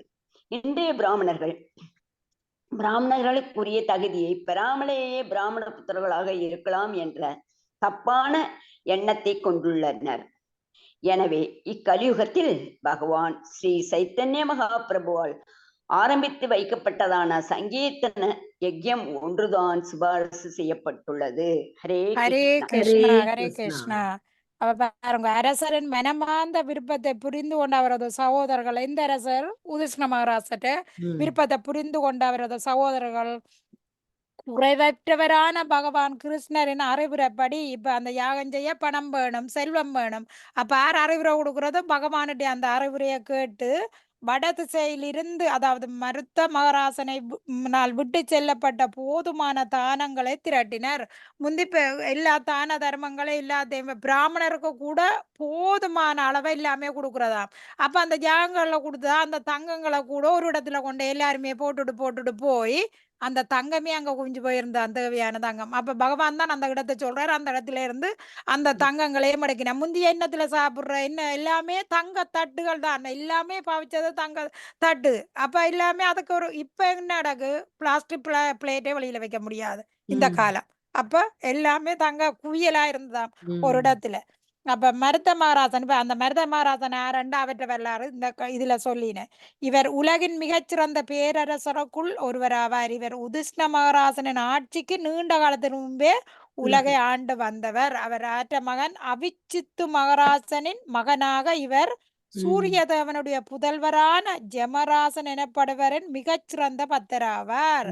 சூரியன் மகன் தான் ஜெமராஜன், அவற்ற பத்தரா இருக்கிறார். அப்ப இவரது சகோதரரான சம்பந்தர் கற்றறிந்த தேவலோக புரோகிதராகிய புகழ்பெற்ற பிரகஸ்பதிக்கு இணையான ஒரு புரோகிதர் ஆவார். இவரது சகோதரர் இந்த புரோகிதருக்கு பிரகஸ்பதிக்கு சமனாக இருக்கிறாராம். ஆற்ற மருத்து மகாராஜன் சகோதரர். இவர் சங்கரா யக்னம் எனப்படும் ஒரு யாகத்தை நடத்தினர். இதனால் மிகவும் திருப்தி அடைந்த பகவான் தங்கத்திலான ஒரு மலை சிகரத்தையே பொறுப்பை அவரிடம் ஒப்படைத்தார். மருத மகாராஜனிட இந்த தங்க சிகரம் இமயமலைகளுக்கு இடையில் எங்கோ உள்ளது. மேலும் நவீன சங்கராச்சாரியார்கள் இமயமலைகளுக்கு இடையில் உள்ள இந்த தங்க சிகரத்தை கண்டுபிடிக்க முயற்சிக்கலாம். இவர் மிகவும் சக்தி வாய்ந்த ஒரு பேரரசர் என்பதால் ஒவ்வொரு நாளும் யாகம் முடியும் வேளையில் இந்திரன், சந்திரன் மற்றும் பிரகஸ்பதியை போன்ற மற்ற உலகங்களைச் சேர்ந்த தேவர்கள் அவரது அரண்மனைக்கு சென்று வருவது வழக்கம். மருத மகாராஜன் அரண்மனைக்கும் இவை எல்லாரும் பெறின. அந்த தங்கச்சிகரமே இவரிடம் ஒப்படைக்கப்பட்டதால் இவர் போதுமான தங்கத்தை பெற்றிருந்தார். அவர் செய்த யாகங்களால மகந்து அவருக்கு என்ன கிடைச்சது, தங்க சிகரமே கிடைச்சிட்டது. அப்ப யாக பீடத்தின் மேல் கட்டும் முற்றிலும் தங்கத்தினால் செய்யப்பட்டிருந்தது. அவரது தினசரி யாக சடங்கிற்கு தேவையான சமையல் வேலையை துரிதப்படுத்துவதற்காக சில வாயுலோகவாசிகள் கூட அவருக்கு இதை செய்ய வரவழைக்கப்பட்டனர். மேலும் சடங்கில் பங்கேற்கும் தேவர்களும் விஸ்வதேவர் தலைவராக இருந்தார். இவர் செய்கிற யாக சடங்குல விஸ்வதேவர் தலைமையா இருக்கிறார். வாயு லோகத்தில இருந்து சமையலுக்கு ஆக்களை வரவழைக்கின. அப்ப யாகமும் எந்த குறையும் இல்லாம நடக்குது. அதால பகவான் அவருக்கு தங்க சிகரமே கொடுத்திருக்குது. அப்ப இவரது இடைவிடாத புண்ணிய செயல்களால் இவரது ராஜ்யத்தில் இருந்து எல்லா வகையான வியாதிகளையும் இவரால் வெளியேற்ற முடிந்ததார். ஒரு நல்ல அரசன் அந்த நாட்டை ஆண்டால் அந்த கொள்ள நோயல் வருத்தங்கள் எதுவுமே அந்த நாட்டுல வராதாம், நாட்டை ஆள்ற மன்னனை பொறுத்து. அப்ப தேவலோகம் மற்றும் பித்திருலோகத்தை போன்ற உயர்கிற வாசிகள் அனைவரும் மிகச்சிறந்த அவரது யாகங்களால் திருப்தி அடைந்தனர். ஆற்ற மருத அரசன்ற ஜாகத்தாலே எல்லாருமே திருப்தி அடையின. ஒவ்வொரு நாளும் அவர் படுக்கைகள், ஆசனங்கள், வாகனங்கள் மற்றும் போதுமான அளவு தங்கம் போன்றவைகளை கற்றறிந்த பிராமணர்களுக்கு தானம் செய்து வந்தார். இவரால் கொடுக்கப்பட்டதுதான் அந்த பிராமணர்களுக்கு இவ்வளவு தங்கங்கள். இவரது தாராளமான தான தர்மங்களையும் எண்ணற்ற யாகங்களையும் கண்ட சுவர்க்கராஜனான இந்திரதேவன் அவரிடம் முழு திருப்தி அடைந்து அவருக்கு நன்மை செய்ய விரும்பினார். இதே ஒரு அதிசயமா இருக்கு. இந்திரன் சந்தோஷப்படுறான். அல்ல தான தர்மங்களை செய்தா இந்திரன் என்ன செய்வான்? உடனே அங்க போய் அந்த யாகங்களுக்கு இடம் போடும். ஜெய்வன் நல்லவான நிக்கிறான். அவரிடம் முழு திருப்தி அடைந்த அவருக்கு நன்மை செய்ய விரும்பினார். சிறந்த புண்ணிய செயல்களினால் வாழ்க்கை முழுவதும் இளமையாகவே இருந்த இவர் பாருங்க, அந்த இளவர மன்னர் அந்த புண்ணிய செயல்கள் எவ்வளவு செய்யணுமோ அவ்வளவு தூரத்துக்கு அவன் வாழ்க்கையில அவன் இளமையா தானா இருப்பினார். அப்ப இவர் இந்த மருத்த அரசன் அப்படி இருக்கிறார். திருப்தி அடைந்த இவரது பிரஜைகள், மந்திரிகள், மனைவி, மகன்கள் மற்றும் சகோதரர்களால் சூழப்பட்டவாறு பாருங்க, அந்த நாட்டுல பிரஜைகள் சந்தோஷப்பட்டாலே அந்த நாட்டுக்கு அவ்வளவு சந்தோஷம் இருக்கும். இப்ப இந்த நாட்டுல பிரஜைகள் என்ன நடக்குது? துக்கத்தால கண்ணீர் நிறைஞ்சு திட்டும் கவலையோட தானே பிரஜைகள் இருக்கின. 1000 ஆண்டுகள் உலகை ஆட்சி புரிந்தார் பாருங்க. 1 ஆண்டு 2 ஆண்டு இல்ல, 1000 ஆண்டு ஆட்சி புரிகிறார். புண்ணிய செயல்கள் இவருக்கு இருந்த ஆர்வத்தை பகவான் ஸ்ரீ கிருஷ்ணரே புகழ்ந்திருக்கிறார் பாருங்க. பகவான் கிருஷ்ணர் அவரை புகழ்றாரே, அவருக்கு அவ்வளவு புண்ணிய செயல்கள் அவர் செய்திருக்கிறார். தமது ஒரே ஆர்வத்தை ஒரே மகளை அங்கீர மகரிஷிக்கு திருமணம் செய்து வைத்தார். அவருக்கு ஒரு மகள் தான், அதை இவருக்கு இந்த முனிவருக்கு திருமணம் செய்து வைத்தார். மேலும் அங்கீரரின் நல்ல ஆசீர்வாதங்களால் இவர் சுவர்க்க லோகத்திற்கு உயர்த்தப்பட்டார். முதலில் தேவர்களில் ஒருவரான கற்றறிந்த பிரகஸ்பதியிடம் புரோகிதரின் கடமை இவர் ஒப்படைக்க விரும்பினார். ஆனால் இவர் பூலோகத்தைச் சேர்ந்த ஒரு மனிதர் என்பதால் இப்பதவியை பிரகஸ்பதி ஏற்க மறுத்து விட்டார். பிரகஸ்பதி யாருக்கு குரு? தேவர்களுக்கு குரு பிரகஸ்பதி. அப்ப இந்த மன்னர் இவர் பூமியில இருக்கிற ஒரு மானிடர். அப்ப அவர் அதால இவர்கிட்ட அந்த புரோகித இவர்கிட்ட இருந்து அவர் ஏற்க மறுத்துட்டார் பிரகஸ்பதி. இதனால் இவர் மனமருத்தம் அடைந்தார். ஆனால் நாரத முனிவரின் அறிவுரைப்படி இவர் சம்பர்த்தரை அப்பதவியில் அமர்த்தி நோக்கத்தில் வெற்றியும் பெற்றார். இந்த புரோகித வேலைக்கு இந்த சம்பர்த்தரை நாரதட்ட ஆலோசனைப்படி அமைக்கிறார். அப்ப குறிப்பிட்ட ஒரு யாகத்தின் வெற்றி அந்த யாகத்தை பொறுப்பேற்று நடத்தும் புரோகிதரை முற்றிலும் சார்ந்ததாக உள்ளது. யாகம் ஒரு விளையாட்டு இல்ல, யாகத்தை நடத்துற புரோகிதரும் ஒரு விளையாட்டானவர் இல்லை. அவரை பொறுத்ததான் அந்த யாகம் வெற்றி அடைகிறது, புரோகிதரை பொறுத்தது. அப்ப கலியுகத்தில் எல்லா வகையான யாகங்களும் தடை விதிக்கப்பட்டுள்ளது. ஏன்? ஒரு தூய்மையான புரோகிதர் இல்ல, மந்திரம் புனிதம் இல்ல, நெய்யும் புனிதம் இல்ல, செய்யக்கூடிய இடமும் புனிதம் இல்ல. முந்தி யாகம் செய்யறன்னா அந்த நெருப்பை மூட்டுற என்னண்டு அந்த அக்கினி அந்த என்ன கட்டை அந்த அக்கினி மூட்டுறதுக்கு அந்த மந்திரம் சொல்லி அந்த அக்கினி கட்டையில நெருப்பு மூட்டுறது ஆரணிக்கட்டை. அந்த ஆரணிக்கட்டையில இருந்து நெருப்பு மூலம். இப்ப அப்படி மந்திரம் இருக்கா சொல்லி ஆரணிக்கட்டையை நெருப்பு மூட்ட? இப்ப முடியாது ஒரு தரால. அப்ப இன்றைய பிராமணருக்குரிய தகுதியை பெறாமலேயே பிராமண புத்திரர்களாக இருக்கலாம் என்ற தப்பான எண்ணத்தை கொண்டுள்ளனர். இதை நாங்க கண்கூட பாக்குறோம் பாருங்க, பாவத்துல கொடுத்திருக்கு, நாங்க பாக்குறோம். எனவே கலியுகத்தில் பகவான் ஸ்ரீ சைத்தன்ய மகாபிரபுவால் ஆரம்பிக்கப்பட்ட சங்கீர்த்தன யக்கியம் தான் சிவா செய்யப்படுகிறது. எல்லாருமே ஹரே கிருஷ்ணா மகாமந்திரம் சொல்லுங்க. ஹரே கிருஷ்ணா ஹரே கிருஷ்ணா கிருஷ்ணா கிருஷ்ணா ஹரே ஹரி, ஹரே ராம ராம ராம ஹரே ஹரி. இதுக்கு எந்த தகுதியும் தேவையில்லை. யாருமே எந்த இடத்திலும் எப்பவுமே சொல்லலாம். இதுக்கு காசு செலவில்லை, நெய் வேண்டாம், புரோகிதர் வேண்டாம், யாருமே வேண்டாம். நாங்களே எல்லாத்தையும் செய்ய முடியும். சங்கீத யக்கியா, இந்த ஹரே கிருஷ்ண மந்திரம், ஹரே கிருஷ்ண மகாமந்திரம் இதை சைத்தன்ய மகாபிரபு சுவாசம் செய்திருக்கிறார். ஏன் கலியுகத்து மக்களால எதையுமே யாகம் செய்ய முடியாது. இப்ப ஏன்? பிராமணர்கள் இல்ல, புரோகிதர்கள் இல்ல, எல்லாரும் பேருக்குத்தான் இப்ப இருக்குனே தவிர அதை உண்மையில நடத்துறதுக்கு யாருமே சக்தி வாய்ந்தவை இல்லாதால சைத்தன்ய மகாபிரபு இதை கொடுத்திருக்கிறார். ஓகே, 34 நளினி மாதாஜி. பதம் 34. தேன சம்பர்த சம்பாரோ தர்மபுத்ரோ யுதிஷ்ட வாஜிமேதஸ்தி த்ரிபிர் பீதோ ஜக்ஞை சமயத்யத்ரே. மொழிபெயர்ப்பு. அச்செல்வங்களால் 3 அஸ்வதேத யாகங்களுக்கு தேவையான பொருட்களை அரசால் திரட்ட இயலும். இவ்வாறாக சுருசேத்திர யுத்தத்திற்கு பின் பெரும் அச்சத்திற்கு உள்ளாகியிருந்த தருமபுத்திரராகிய யுதிஷ்ட மகாராஜன் பரமபுருஷ பகவான் ஸ்ரீ ஹரியை திருப்திப்படுத்தினார். பொருளுரை. யுதிஷ்ட மகாராஜன் பக்தியும் புகழும் மிக்க சீரிய அரசராவார்.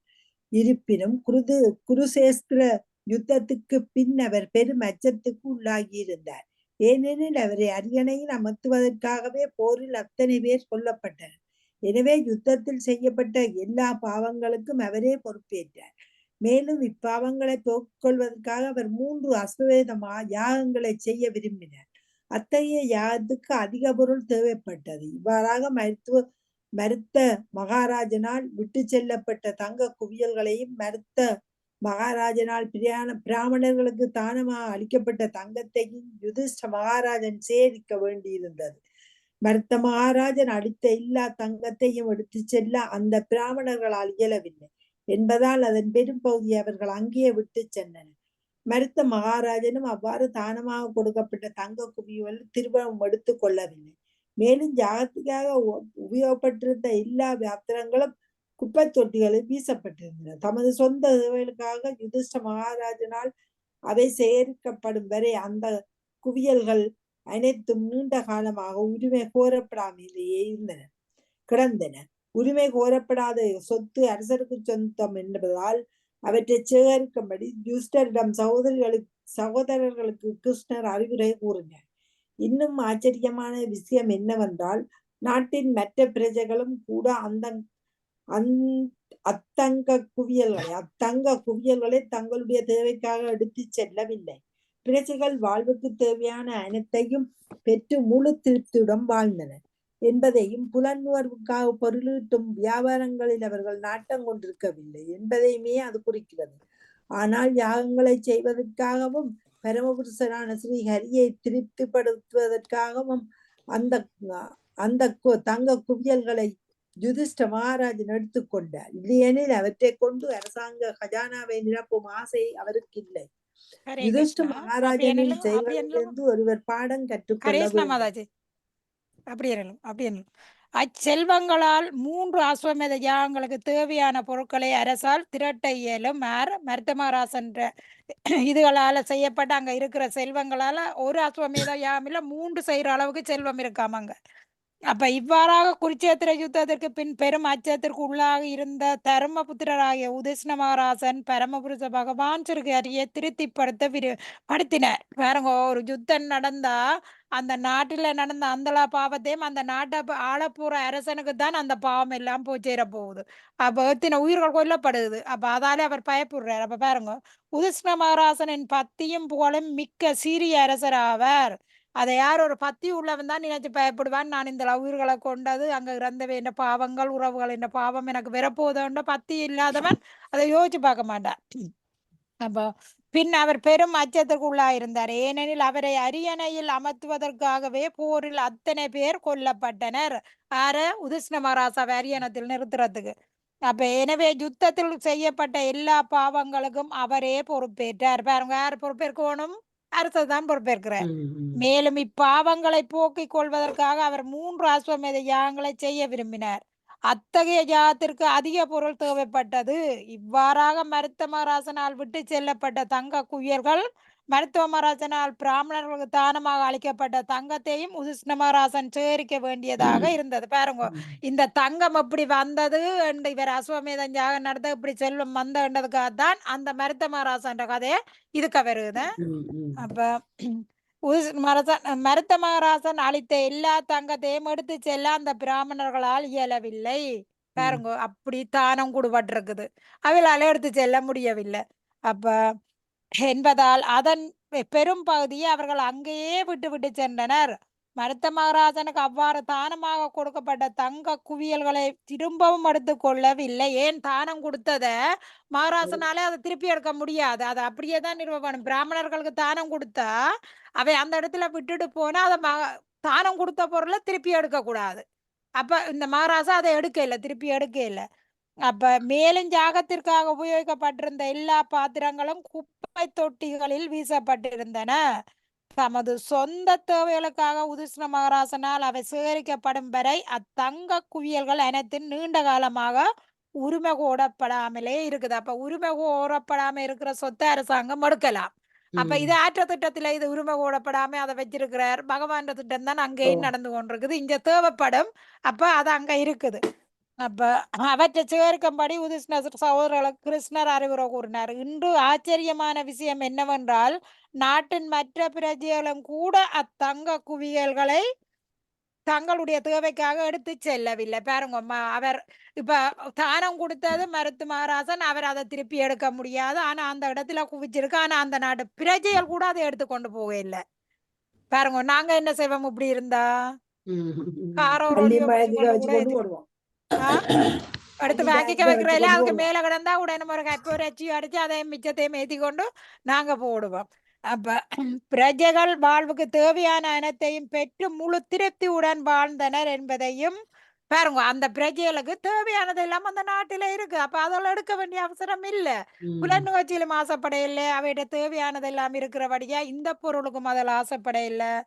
அப்ப வியாபாரங்கள் அவரை நாட்டம் கொண்டிருக்கவில்லை என்பதையும் அது குறிக்கிறது. ஆனால் யாகங்களை செய்வதற்காகவும் பரமபுருஷரான ஸ்ரீ ஹரியை திருப்திப்படுத்துவதற்காகவும் அத்தங்க குவியர்கள் உதிஷ்ண மகாராசன் எடுத்துக்கொண்டார். அவர் அந்த யாகம் செய்து பாவம் போக்கணும், பகவானை திருப்திப்படுத்தணும்.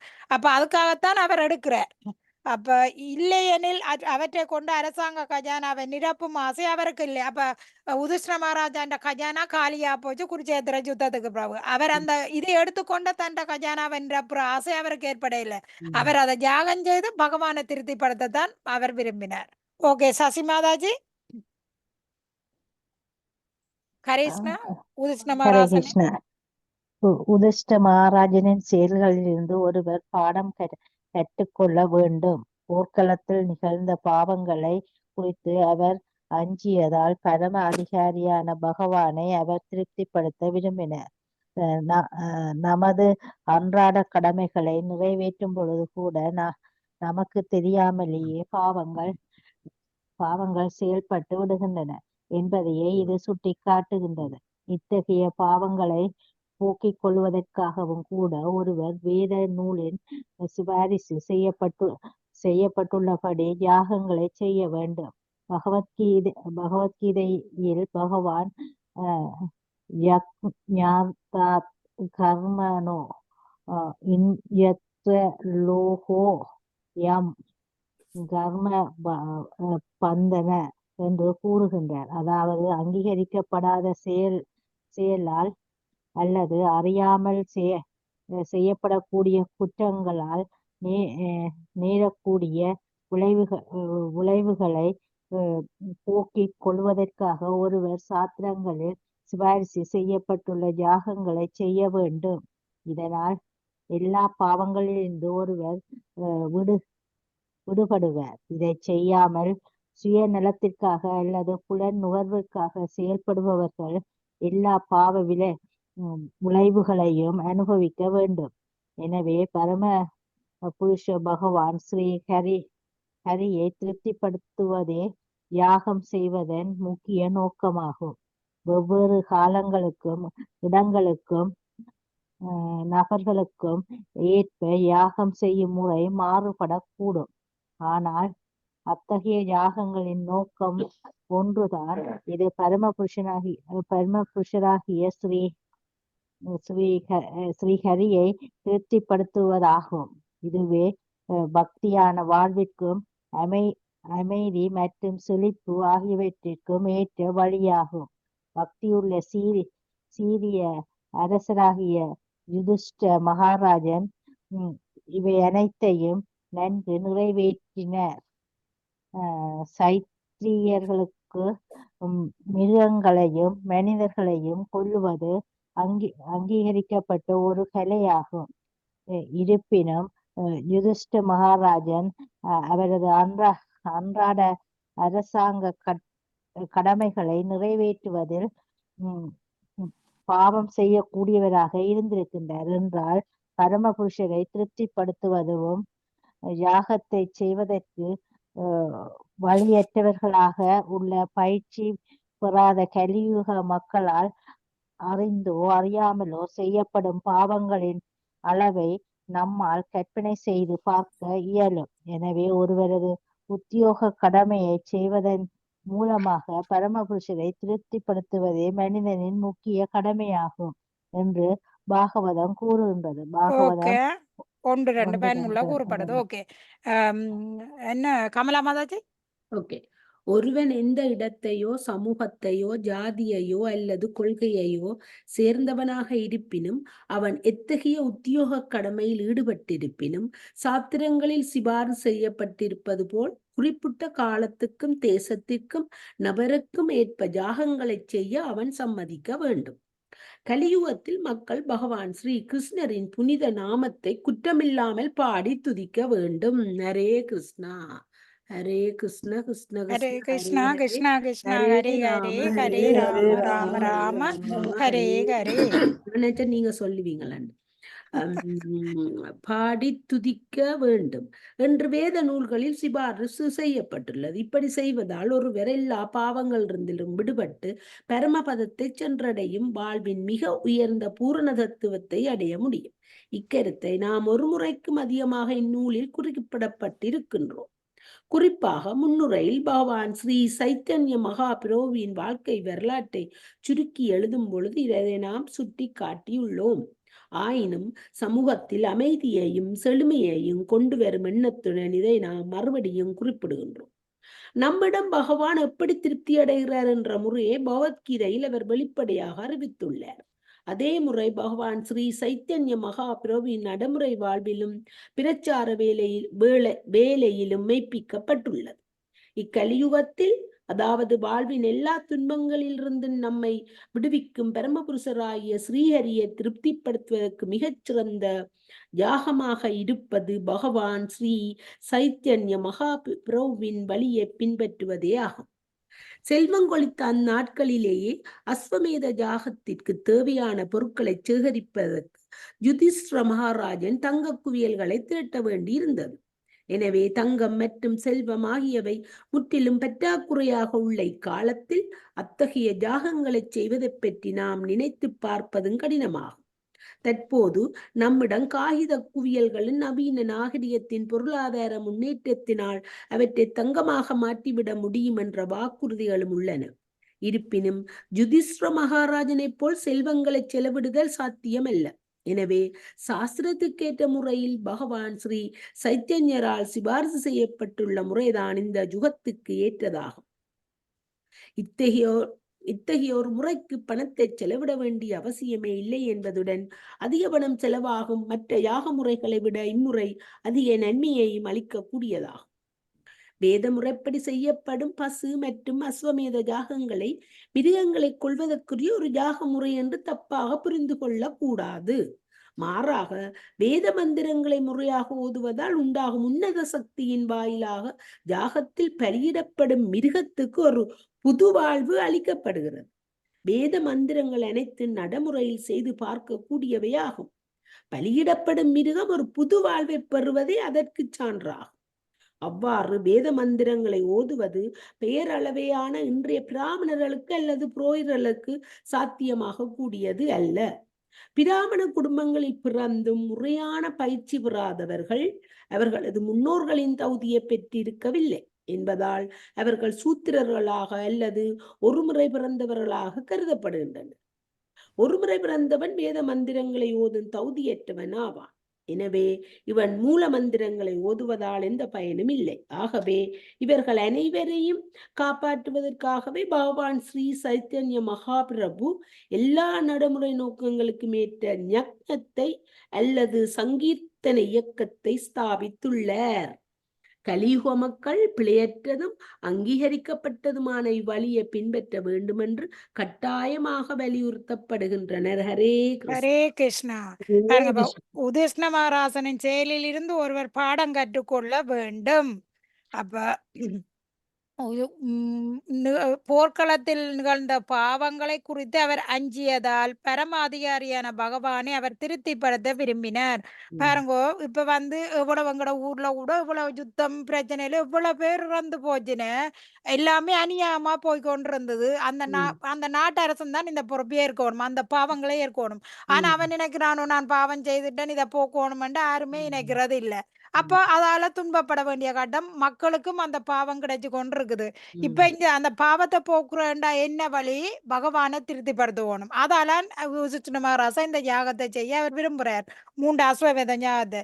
அப்ப பரம அதிகாரியான பகவானை அவர் திருப்திப்பட விரும்பினார். நமது அன்றாட கடமைகளை நிறைவேற்றும் பொழுது கூட நமக்கு தெரியாமலேயே பாவங்கள் செய்யப்பட்டு விடுகின்றன என்பதை இது சுட்டி காட்டுகின்றது. பாருங்க, நான் ஒரு காலமே நாங்க விடிஞ்சு ஒழும்பினா படுக்கைக்கு போக மாட்டோம், எவ்வளவோ பாவங்களுக்கு தெரிஞ்சோ தெரியாம நடக்குது. எறும்பை உழக்கிறோம், சில மனதால சில பேரை கூடாம நினைக்கிறோம், உடம்பால நினைக்கிறோம், பேச்சால இதன்றோம். அப்ப எத்தனையோ பாவங்களை நாங்க செய்யறோம்.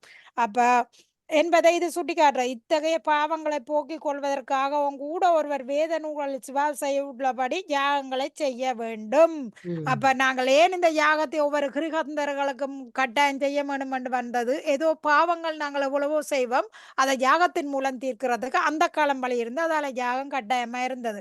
இப்ப திருப்பி எப்படி கொண்டு வந்து முடிக்கினேன்றது இங்க வருது. அப்ப யாகங்களை செய்ய வேண்டும். அப்ப பகவத்கீதையில் பகவான் என்ன சொல்லுறார்? அதாவது அங்கீகரிக்கப்படாத செயலால் அல்லது அறியாமல் செய்யப்படக்கூடிய குற்றங்களால் நேரக்கூடிய விளைவுகளை போக்கிக் கொள்வதற்காக ஒருவர் சாத்திரங்களில் சிபாரிசு செய்யப்பட்டுள்ள தியாகங்களை செய்ய வேண்டும். நாங்கள் தெரிஞ்சு செய்யறோம், தெரியாம செய்யறோம், ரெண்டுமே பாவம் தான் அங்க கிடைக்குது.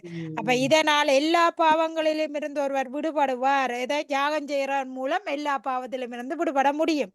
அப்ப இதை செய்யாமல் சுயநலத்திற்காக அல்லது புலன் நுகர்வுக்காக செய்யப்படுபவர்கள் எல்லா பாவ விளைவுகளையும் அனுபவிக்க வேண்டும். நான் தப்பு செய்தேன் உணராமல் யாகங்கள் செய்யாம எல்லா பாவங்களையும் செய்தோம்னா நாங்க தான் அதை அனுபவிக்க வேணும். அது நாங்களே தான் அனுபவிச்சு தீர வேணும்.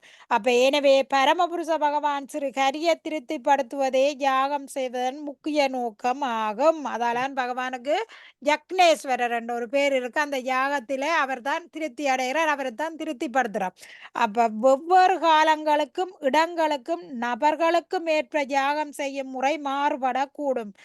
ஒவ்வொரு காலத்தை பொறுத்தது, இடத்தை பொறுத்தது, நபரை பொறுத்தது, அதை பொறுத்து இந்த யாகம் வேறுபடக்கூடும். ஆனால் அத்தகைய யாகங்களின் நோக்கம் ஒன்றுதான், யாகத்தின் நோக்கம் ஒன்றுதான், பகவானை திருப்திப்படுத்துறது. அது பரமபுருஷராகிய ஸ்ரீ ஹரியை திருப்திப்படுத்துவதாகும். இதுவே இந்த பத்தியான வாழ்வுக்கும் அமைதி மற்றும் செழிப்பு ஆகியவற்றுக்கும் ஏற்ற வழியாகும். பத்தி உள்ள சீரிய அரசராகிய உதிஷ்ண மகாராஜன் இவை அனைத்தையும் நன்கு நிறைவேற்றினார். ஏன்? அந்த பத்தியான வாழ்வு, அந்த நாட்டிலே அமைதி கிடைக்க வேணும், பிரஜைகள் சந்தோஷமா இருக்கணும், எல்லாத்தையும் ஒரு அரசன் யோசிப்பார். அரசற்ற குழந்தைகள் தான் எல்லா பிரஜைகளும். அப்ப அதுக்காக யாகம் கட்டாயம் செய்யணும். அதால இப்ப உதிஷ்ண மகாராஜர் அதை நிறைவேற்றார். அப்ப சத்திரியனுக்கு மிருகங்களையும் மனிதனையும் கொல்வது அங்கீகரிக்கப்பட்ட ஒரு கலையாகும். சத்திரியன் மிருகங்களை கொல்லலாம், தேவைப்பட்டா மனிதனையும் கொல்ல வேண்டிய ஒரு கட்டாயம் சத்திரியனுக்கு இருக்கு, நாட்டை காக்கிறதால. இருப்பினும் உதிஷ்ண மகாராஜன் அவரது அன்றாட அரசாங்க கடமைகளை நிறைவேற்றுவதில் பாவம் செய்யக்கூடியவராக இருந்திருக்கிறார் என்றால் பரமபுருஷரை திருப்திப்படுத்தும் யாகத்தை செய்வதற்கு வழியற்றவர்களாக உள்ள பயிற்சி பெறாத கலியுக மக்களால் அறிந்தோ அறியாமலோ செய்யப்படும் பாவங்களின் அளவை நம்மால் கற்பனை செய்து பார்க்க இயலும். மங்களால தெரியும் ஒரு நாளைக்கு எவ்வளவு பாவங்கள் செய்யப்பட்டு கொண்டிருக்கிறாண்டு. உதிஷ்ண மகாராஜன்ற காலத்திலே அவர் அப்படி யோசிக்கிறாரண்டா, இந்த காலத்திலே எல்லாமே பாவம் நிறைஞ்ச வாழ்க்கையை தான் நாங்க வாழ்ந்து கொண்டிருக்கிறோம். அப்ப எனவே ஒருவர் அது உத்தியோக கடமையை செய்வதன் மூலமாக பரமபுருஷரை திருப்திப்படுத்துவதே மனிதனின் முக்கிய கடமையாகும் என்று பாகவதம் கூறுகிறது. 1:2-13 முதலாவது காண்டம் 2வது அத்தியாயம் 13வது ஸ்லோகத்திலே இது கூறப்படுது. அப்போ ஒருவன் எந்த இடத்தையோ சமூகத்தையோ ஜாதியையோ அல்லது கொள்கையையோ சேர்ந்தவனாக இருப்பினும் அவன் எத்தகைய உத்தியோக கடமையில் ஈடுபட்டு இருப்பினும் சாத்திரங்களில் சுவாச செய்யப்பட்டிருப்பது போல் குறிப்பிட்ட காலத்திற்கும் தேசத்துக்கும் நபருக்கும் ஏற்ற யாகங்களை செய்ய அவன் சம்மதிக்க வேண்டும். ஆறாயிருந்தாலும் எந்த இனத்தை சேர்ந்த என்ன, எந்த உத்தியோக கடமையில இருந்தா என்ன, அவன் கட்டாயம் இந்த யாகம் செய்தே தீரவனும், இல்லையே பாவத்தை நாங்க அனுபவிப்போம். அப்ப இந்த இப்பதான் விளக்கப்படுது. கலியுகத்தில் மக்கள் பகவான் ஸ்ரீ கிருஷ்ணரின் புனித நாமத்தை குற்றமில்லாமல் பாடி துதிக்க வேண்டும். அதாவது கீர்த்தனா ஏவ கிருஷ்ணா முத்த சங்க பரம விரஜத். எல்லாரும் கரீஷ்ண மகாமந்திரம் சொல்லுங்க. ஹரே கிருஷ்ண ஹரே கிருஷ்ண கிருஷ்ண கிருஷ்ண கிருஷ்ண கிருஷ்ண ஹரே ஹரே ஹரே ஹரே ஹரே ராம ஹரே ஹரே ராம ராம ராம ஹரே ராம ராம ஹரே ராம ஹரே. ராம ஹரே என்று ஹரே. வேத நூல்களில் செய்யப்பட்டுள்ளது. குற்றம் இந்த கலியுகத்துல பகவான் என்ற நாமத்தை பாடுறதை தவிர வேற வழியே இல்லை. அப்ப இப்படி செய்வதால் ஒருவர் எல்லா பாவங்களிலும் இருந்து விடுபட்டு பரமபதத்தை சென்றடையும் வழியின் மிக உயர்ந்த பூரணத்தை அடைய முடியும். இக்கருத்தை நாம் ஒரு முறைக்கு அதிகமாக இந்த நூலில் குறிப்பிடப்பட்டிருக்கிறோம். பாருங்க, பிரபுபாதா அப்படி கொடுக்கிறார். இந்த பகவானை திருப்திப்படுத்த வேணும், இந்த கரிநாமத்தை சொல்ல வேணும் என்று ஒருக்கா சொல்லல, ஒரு முறைக்கு இருமுறை பல முறை இதை குடுபடுதேன். குறிப்பாக முன்னுரையில் பகவான் ஸ்ரீ சைத்தன்ய மகாபிரபுவின் வாழ்க்கை வரலாற்றை சுருக்கி எழுதிய பொழுது இதை நாம் சுட்டி காட்டியுள்ளோம். இந்த பாகவதத்துல இப்போ சைத்தன்ய மகாபிரபு என்ற வாழ்க்கை வரலாறு இந்த பாகவதத்துல முன்னுக்கு கொடுத்திருக்கு, சுருக்கமாக கொடுத்திருக்கு. இப்போ சைத்தன்ய மகாபிரபு இதை அப்ப நாம் இதை சுட்டி காட்டியுள்ளோம். ஆயினும் சமூகத்தில் அமைதியையும் செழுமையையும் கொண்டு வரும் எண்ணத்துடன் இதை நாம் மறுபடியும் குறிப்பிடுகிறோம். இங்க முதலே சுருக்கமா சைத்தன்ய மகாபிரபு இது இந்த புத்தகத்துல கொடுத்திருக்குது. ஆனாலும் திருப்பியும் இங்க ஏன் கொடுபடுது? இது கட்டாயம் கரிநாமம் சொல்லி பகவானை திருப்திப்படுத்த முடியும். கலியுகத்து மக்களால யாகம் செய்ய முடியாது. நம்முடன் பகவான் எப்படி திருப்தி அடைகிறார் என்ற முறையை பகவத்கீதையில் அவர் வெளிப்படையாக அறிவித்துள்ளார்.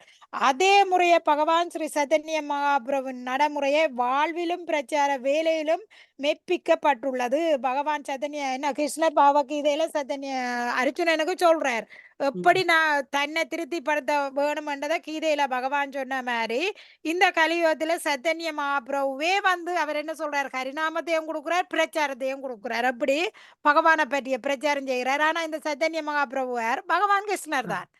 அவரே தான் வந்து மக்களுக்கு இதை கொடுக்குறாரு. ஏன் இந்த கலியுகத்திலே அவரை தவிர வேறு யாரால வந்து அந்த முழுமையா பகவானை பற்றி சொல்ல முடியும்? அதால பகவானே தன்னை சைத்தன்ய மகாபிரபுன்ற ரூபத்துல வந்து தன்னை பற்றி விளக்கத்தை மக்களுக்கு பிரச்சாரம் செய்கிறார். இக்கலியுகத்தில் அதாவது வாழ்வின் எல்லா துன்பங்களிலும் இருந்து நம்மை விடுவிக்கும் பரம புருஷராகிய ஸ்ரீ ஹரியை திருப்திப்படுத்துவதற்கு மிகச்சிறந்த யாகமாக இருப்பது பகவான் சைத்தன்ய மகாபிரபுவின் வழியை பின்பற்றுவதே ஆகும். என்னது?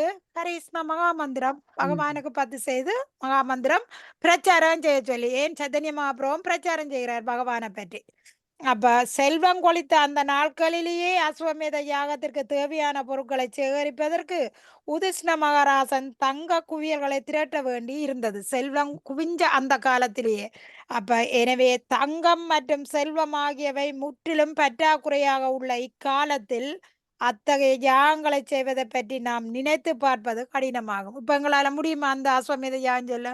சாதாரணமா ஒரு யாகத்தை வீட்டுல செய்யறாண்டாலே 68 சாமான் வேண்டி இருக்கேண்டே யோசிப்போம். அப்ப இந்த அஸ்வமேத யாகம் செய்ய முடியுமா?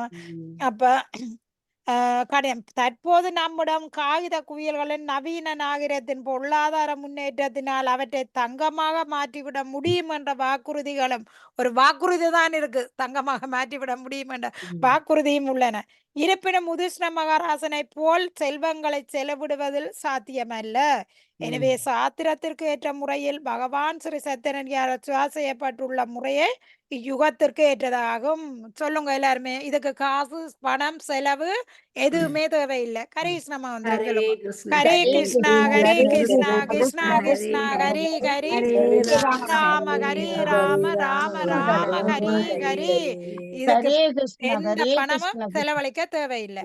அப்ப அதிக பணம் செலவாகும் மற்ற யாக முறைகளை விட இம்முறை அதிக நன்மை அளிக்கக்கூடியதாக. மெம்முறை கரிகிருஷ்ணா அப்ப வேத முறைப்படி செய்யப்படும் பசு மற்றும் அஸ்வமேத யாகங்களை மிருகங்களை கொல்வதற்கு ஒரு யாக முறை ஒன்று தப்பாக புரிந்து கொள்ள கூடாது. மாறாக வேத மந்திரங்களை முறையாக ஓதுவதால் உண்டாகும் உன்னத சக்தியின் வாயிலாக யாகத்தில் பலியிடப்படும் மிருகத்துக்கு ஒரு புது வாழ்வு அளிக்கப்படுகிறது. யாகம் செய்ய ஒரு மிருக பலி அங்க கொடுப்படுது. ஆனா அந்த மிருகத்துக்கு புது வாழ்வு கொடுக்கப்படுது. அந்த யாகத்துல மிருகத்தையும் என்ன வயது போன மிருகம் ஒன்றதான் யாகம் நிறைவடைஞ்சிருக்குதோன்றதுக்கு அந்த இறக்கும் மிருக பலி தருவாயில உள்ள கொடுப்படுது. விளங்கும். அந்த மிருகத்துக்கு என்ன இது உடனும் அது புது வாழ்வு எடுக்குது. புது சில நேரம் மனித வாழ்வு கூட அதுக்கு கிடைச்சிடுது. ஆ, அப்ப வயது போயிருக்கிறதுக்கு ஒரு புது வாழ்வு கிடைக்கிற நன்மையோ கூடாதோ நல்லதுதான் அங்க யாகத்துல செய்யப்படுது. அப்ப வேத மந்திரங்கள் அனைத்தின் நடைமுறையில் செய்து பார்க்க கூடியவை ஆகும். பலியிடப்படும் மிருகம் ஒரு புது வாழ்வை பெறுவதே அதற்கு சான்றாகும். அப்ப அவர் அவ்வாறு வேத மந்திரங்களை ஓதுவது பேரளவையான இன்றைய பிராமணருக்கு அல்ல புரோகிதர்களுக்கு சாத்தியமாக கூடியதல்ல. பிராமண குடும்பங்களில் பிறந்து முறையான பயிற்சி பெறாதவர்கள் அவர்களது முன்னோர்களின் தகுதியை பெற்றிருக்கவில்லை என்பதால் அவர்கள் சூத்திரர்களாக அல்லது ஒரு முறை பிறந்தவர்களாக கருதப்படுகின்றனர். பிராமணர் அவன் முறையான சக்தி அல்ல முறையான இது அவையிட்ட இல்லையன்னா இதை பிரம்ம பந்து என்று சொல்றது அவர்களை. அப்போ ஒரு முறை பிறந்தவன் வேத மந்திரங்களை ஓதும் தகுதியற்றவன் அவன். ஏன் ஒரு முறை பிறந்தவன் என்று சொல்லப்படுது? ஒரு பிராமணன் இருமுறை பிறக்கிறான். ஒன்று தகப்பனால விந்தளிக்கப்பட்டு பெறுகிறான், பேர்ந்து ஆன்மீக குருவால தீச்ச உடுக்க 2வது புறப்பை எய்துகிறான் ஒரு பிராமணன். அதனாலதான் இருபுறப்பை எய்துகிறான்றது. அப்ப தகுதி இல்லாத பிராமணனை ஒரு முறை பிறந்தவன் என்று சொல்லப்படும். அவன் ஒரு தேப்பனுக்கு தான் அங்க பிறந்திருக்கிறானே தவிர அவன் தகுதி வந்த ஆன்மீக குருவால அடுத்த புறப்பை எய்தே இல்லை. அதால ஒரு முறை என்று கொடுத்திருக்கு. இதுதான் அங்க உள்ள வித்தியாசம். அதான் இருக்குது பிராமணர். அப்ப ஒரு முறை பிறந்தவன் வேத மந்திரங்களை ஓதும் தகுதியற்றவன் ஆவான். எனவே இவன் மூல மந்திரங்களை ஓதுவதால் எந்த பயனும் இல்லை. விளங்குதா? அதால இப்ப தூய பிராமணர்கள் இல்ல, இருமுறை பிறக்காத பிராமணர்கள் தான் இப்ப இருக்கிறேன். இங்கே ஒரு கோயில்ல ஒரு ஆள் இருக்கிறார். அவர் முந்தி இயக்கத்திலே இருந்தவர். இப்ப பிராமண தீட்சை எடுத்து தாம் பிராமணர் ரெண்டு பெரிய பதவியில இருக்கிற மாதிரி இருக்கிறார். ஆனா இவர் ஒரு முறை பிறந்தவர் தான். 2ஆம் முறைக்கு இவருக்கு தகுதி இல்லையே. அங்கே அந்த அவற்றை தகப்பனும் பிராமணனா இருக்கணும். அந்த பிராமணனுக்கு பிறந்த குழந்தை இன்னொரு முறை தீட்சை எடுக்க 2வது புறப்படுக்குது. அவர் பரம்பரை பிராமணரே இல்லை. அப்ப சமூகம் ஏற்றுக்கொண்டவர் கலியுகத்திலே அப்படித்தானே இப்ப இருக்குது. அப்படித்தானே வருவாய்க்காகத்தானே பிராமணர்களும் கோயில்களும் இப்ப அமைக்குது. எங்க இப்ப திவ்ய தேசங்கள் இந்த உலகத்துல இப்ப படைக்கப்பட்ட கோயில்கள் எல்லாம் எங்கட வசதிக்கு ஏற்ற ஒரு பிசினஸுக்காக தானே ஒரு கோயில மக்களுக்கு பயம். ஆனா அந்த அறிவு மக்கள்கிட்ட இல்லையே. அதுதானே சொல்லப்படுது. காசு தாங்கோண்டா ஏமார் கேட்க மாட்டினோம். அதத்தான் வேலையாலேயே கேட்டு வாங்கினோம். இவ்வளவு காசு கொடுத்தா தான். இப்ப ஒரு அர்ச்சனை செய்யுங்க. 1 ரூபா கொடுத்தா ஒரு மந்திரம், 10 ரூபா கொடுத்தீங்கன்னா அங்கால 10 மந்திரம் சொல்லித்தான் அர்ச்சனை. காசே இல்லாம அர்ச்சனை செய்ய முடியாது. திரும்பியும் பார்க்க மாட்டேன். ஐயர் மேல தட்டையே வேண்ட மாட்டேன். இது எல்லா இடமே நடக்கும். அது ஆக அதிசயமா இருக்கு. அதான் பாருங்க. அதான் இப்ப உங்களுக்கு அதைத்தான் இதை படிக்க இந்த இதுல இந்த அத்தியாயத்திலே அந்த பிராமண தகுதியைத்தான் கொடுப்படுது. அதெல்லாம் தகுதியான பிராமணர் இல்லாதல தகுதியா யாகம் நடக்காது. அந்த தகுதியான பிராமணர் புரோகிதர் இந்த மந்திரத்தை ஓதேக்க தான் அந்த மிருக பலி கொடுக்கறதுக்கு புது வாழ்வு அந்த மிருகத்துக்கே கிடைக்குதுன்னா அந்த மந்திர சக்தியால. அப்ப அதுக்கு புது வாழ்வு கிடைச்சிடுன்னா அந்த யாகம் நிறைவேறுது. ஏன்னு உச்சரிக்கப்பட்ட மந்திரம் முறையா இருக்குதாங்க. இப்ப அங்க இருக்கு சொல்லுங்க பாப்போம். இல்ல அப்படி பிராமணர் இல்ல, அப்படி மந்திரம் இல்ல. அதால அந்த யாகங்கள் செய்ய தடைப்பட்டு இருக்குது. இப்ப யாகம் என்ன? கரிஷ்ண மகாமந்திரம் ஜக்கின சங்கீதன யக்ஞா தான் இப்ப செய்யப்பட்டிருக்கு இந்த கலியுகத்துல. இந்த பாவத்தை படிக்காட்டிக்கு எங்களுக்கு இது விளங்காது. அதாலதான் இது திருப்பி கொடுப்படுது எங்களுக்கு புரியறதுக்காக. எலிமெண்டால நாங்க ஏமாறாம இருக்கிறதுக்கும் பிராமணர் என்னோட நாங்கள் ஏதோ விழுந்தடிச்சு பிராமணர் நாங்க தகுதி இல்லை பிராமணர்களுக்கு. ஓகே. இப்ப ஆகவே இவர்கள் அனைவரையும் காப்பாற்றுவதற்காகவே பகவான் பாருங்க, இப்படிப்பட்டவர்களை எல்லாரையும் காப்பாற்றுறதுக்காக ஒரு முறை பிறந்தவனுங்க இவங்களை எல்லாத்தையும் காப்பாற்றவே பகவான் ஸ்ரீ சைத்தன்ய மகாபிரபு எல்லா நடைமுறை நோக்கங்களுக்கு மேற்ற யாகத்தை அல்லது சங்கீர்த்தன இயக்கத்தை ஸ்தாபித்துள்ளார். இது பிரபுபாதா கொண்டு இதை நிரூபிக்கல, சைத்தன்ய மகாபிரபு கொண்டு நிரூபிச்சதை இப்ப பிரபுபாதா புதுப்பிச்சிருக்கிறார். அப்ப இயக்கத்தை ஸ்பாத்துள்ளார். கலியுக மக்கள் பிழையற்றதும் அங்கீகாரப்பட்டதுமான இவ்வழியை பின்பற்ற வேண்டும் என்று கட்டாயமாக வலியுறுத்தப்படுகிறது. பாருங்க, இந்த கலியுக மக்கள் பிழையற்றதும் அங்கீகரிக்கப்பட்டதுமான இவ்வழியை பின்பற்ற வேண்டும் என்று கட்டாயமாக வலியுறுத்தப்படுகின்றன. என்னத்தை? சத்தன்ய மகாபிரபு கொண்டு நிறுவின இத மக்கள் இத கட்டாயம் பின்பற்ற வேண்டும். இந்த கிருஷ்ண மகாமந்திரம் ஒன்றே எங்களை தூய்மையாக்கிடும். இந்த மந்திரம் சொல்லிக்கே தியாகம் செய்கிறோம், தானம் கொடுக்குறோம், பாவங்களை போக்குறோம், எங்களை தூய்மைப்படுத்தி கொள்றோம். இந்த மந்திரம் அவ்வளவு சக்தி வந்தது. அதால எங்கேயுமே இந்த மந்திரத்தை திருப்பி திருப்பி ஏன் சொல்லப்படுது, இது முக்கியம்ன்றதுக்காக தான் இது சொல்லப்படுது. ஓகே, எத்தனை 58. அப்ப 2 ஸ்லோகத்தோட இந்த அத்தியாயமே முடியுது. அதை வாய்ச்சி விடுவோம். வாசிங்கோ. ஓகே, எல்லாருமே பங்கிட்டு வாசிங்க. அம்மா எல்லாருமே குயிக்கா வாய்ச்சா முடிச்சிடலாம். ஆகதோ பகவான் ராஜனா ஜயா ஜித்வாத்வர் நிருபா மாசான் குருதாம் பிரிய கம்யாயம். அம்மா வாசிங்கோ. சாரி. 35 மொழிபெயர்ப்பு. யாங்களுக்கு உஷ்ண மகாராசனால் அழைக்கப்பட்டிருந்த பரமபுருஷரான ஸ்ரீ கிருஷ்ணர் அவை தகுதியுள்ள இரு புறப்பெய்திய பிராமணர்களால், அதாவது இருபுறப்பெய்திய பிராமணர்களால் நடத்தப்படுகின்றனவா என்பதை கவனித்துக் கொண்டார். அதன் பிறகு உறவினர்களின் மகிழ்ச்சிக்காக பகவான் சில மாதங்கள் அங்கு தங்கினார். ஓகே அம்மா, அப்படியே இல்லைங்க. நளினி மாதாஜி வாசிங்க, உங்களுக்கு குறைஞ்சது. பொருளுரை. யாகத்தை கண்காணிப்பதற்காக பகவான் ஸ்ரீ கிருஷ்ணர் யுதிஷ்ட மகாராஜனால் அழைக்கப்பட்டிருந்தார். பகவானும் அரசரின் உத்தரவுப்படி இருக்கிற இரு பிறப்பெய்திய கற்றறிந்த பிராமணர்களை கொண்டு யாகத்தை நடத்தி வைத்தார். பிராமண குடும்பத்தில் பிறப்பதாலேயே ஒருவன் யாகம் செய்யும் தகுதியை பெற்று விடுவதில்லை. ஒருவன் தகுதியுள்ள ஆச்சாரியாரிடமிருந்து முறையான பயிற்சியையும் தீட்சியையும் பெற்ற இருபுறப்பு எய்தியவனாக இருக்க வேண்டும். பிராமண குடும்பங்களில் பிறந்த பிரம்ம பந்துக்களை அல்லது ஒருமுறை பிறந்த தகுதியற்ற வம்சத்தினரை வேத அல்லது சமய சடங்குகளை செய்வதிலிருந்து விலக்கி விட வேண்டும். இதை கண்காணிக்கும் பொறுப்பு பகவான் ஸ்ரீ கிருஷ்ணரிடம் ஒப்படைக்கப்படும். பூரண புருஷராகிய பகவானும் தகுதியுள்ள இரு பிறப்பெய்திய பிராமணர்களை கொண்டு பாகத்தை வெற்றிகரமாக நடத்தினர். ஹரே கிருஷ்ணா. ஹரே கிருஷ்ணா. பாருங்க, யாங்களுக்கு உதிஷ்ண மகாராசனால் அழைக்கப்பட்டிருந்த பரமபுருஷரான ஸ்ரீ கிருஷ்ணர் அவை தகுதியுள்ள, அதாவது இரு பிறப்பெய்திய பிராமணர்களால் நடத்தப்படுகின்றனவா என்பதை கவனித்து கொண்டார் கிருஷ்ணர். அங்க பாக்குற அப்ப அதன் பிறகு உறவினர்களின் மகிழ்ச்சிக்காக பகவான் சில மாதங்கள் அங்கு தங்கினார். அங்க அஸ்னாபுரத்துல தங்குறாரு. இந்த யாகம் நடக்க, இந்த அஸ்வமேத இந்த யாகம் நடக்க பகவானும் அங்க இருக்கிறார். எல்லாத்தையுமே கவனிச்சு கொள்றார். அவையின் மகிழ்ச்சிக்காக அங்க தங்குறார். அப்ப யாகத்தை கண்காணிப்பதற்காக பகவான் ஸ்ரீ கிருஷ்ணர் உதிஷ்ண மகாராசனார் அழைக்கப்பட்டிருந்தார். பகவானும் அரசரின் உத்தரவுப்படி இரு புறப்பெய்திய கற்றறிந்த பிராமணர்களை கொண்டு யாகத்தை நடத்தி வைத்தார். பாருங்க, இரு புறப்பெய்தின ஏன் திருப்பி திருப்பி சொல்லப்படுது. அவருடைய பரம்பரை அப்பா பிராமணரால விந்தளிக்கப்பட்டு பிறக்கிறார். 2வது ஆன்மீக குரு, அவரும் ஒரு தந்தை, அதால 2வது பிறப்பு. அப்ப பிராமண குடும்பத்தில் பிறந்ததாலே ஒருவன் யாகம் செய்யும் தகுதியை பெற்று விடுவதில்லை. இப்ப விளங்குதா? பிராமண குடும்பத்துல பிறந்துட்டேன்னு. அப்போ ஒருவன் தகுதியுள்ள ஆச்சாரியரிடமிருந்து முறையான பயிற்சியையும் தீட்சையும் பெற்று இரு புறப்பு எய்தியவனாக இருக்க வேண்டும். பிராமண குடும்பங்களில் பிறந்த பிரம்ம பந்துகளை அல்லது ஒரு முறை பிறந்த தகுதியேற்ற வம்சத்தினரை வேத அல்ல சமய சடங்குகளை செய்வதிலிருந்து விலக்கி விட வேண்டும்.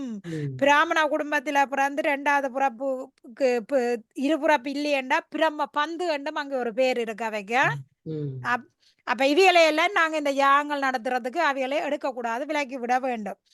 அப்ப இதை கண்காணிக்கும் பொறுப்பு பகவான் ஸ்ரீ கிருஷ்ணரிடம் ஒப்படைக்கப்பட்டது.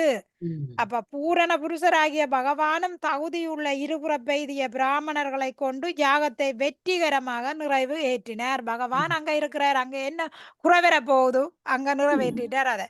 அப்ப ததோ ராஜானு நாந்த கிருஷ்ணாசா பந்துபிக ஜௌத்ராவாதி பிராமண சாரினோ ஜதுர்பீர் விருதா. சௌகனரே, இப்ப யாருக்கு இங்க நடக்குது? சூத கோஸ்வாமி நம்சாரிய வனத்தில சௌகனருக்கு இந்த கதையை சொல்லி கொண்டிருக்கிறார். பரிச்சத்துக்கும் சோதகருக்கும் நடந்த கதை தான் இது இங்க சொல்லப்படுது. இப்ப அதன் பிறகு உதிஷ்ண மகாராஜன் திரௌபதி மற்றும் புற உறவினர்கள் ஆகியோரிடம் இருந்து விடைபெற்று கொண்ட பகவான் அர்ஜுனனாலும் யதுவம்சத்தின் மற்ற அங்கத்தினர்களாலும் சூழப்பட்டவராக துவாரகபுரியை நோக்கி கிளம்பினார். பகவான் துவாரகபுரிக்கு அவர் கிளம்பி போனது, இந்த யாகம் முடிஞ்ச அப்புறம் போனது தான் இப்ப இதுல சொல்லப்படுது.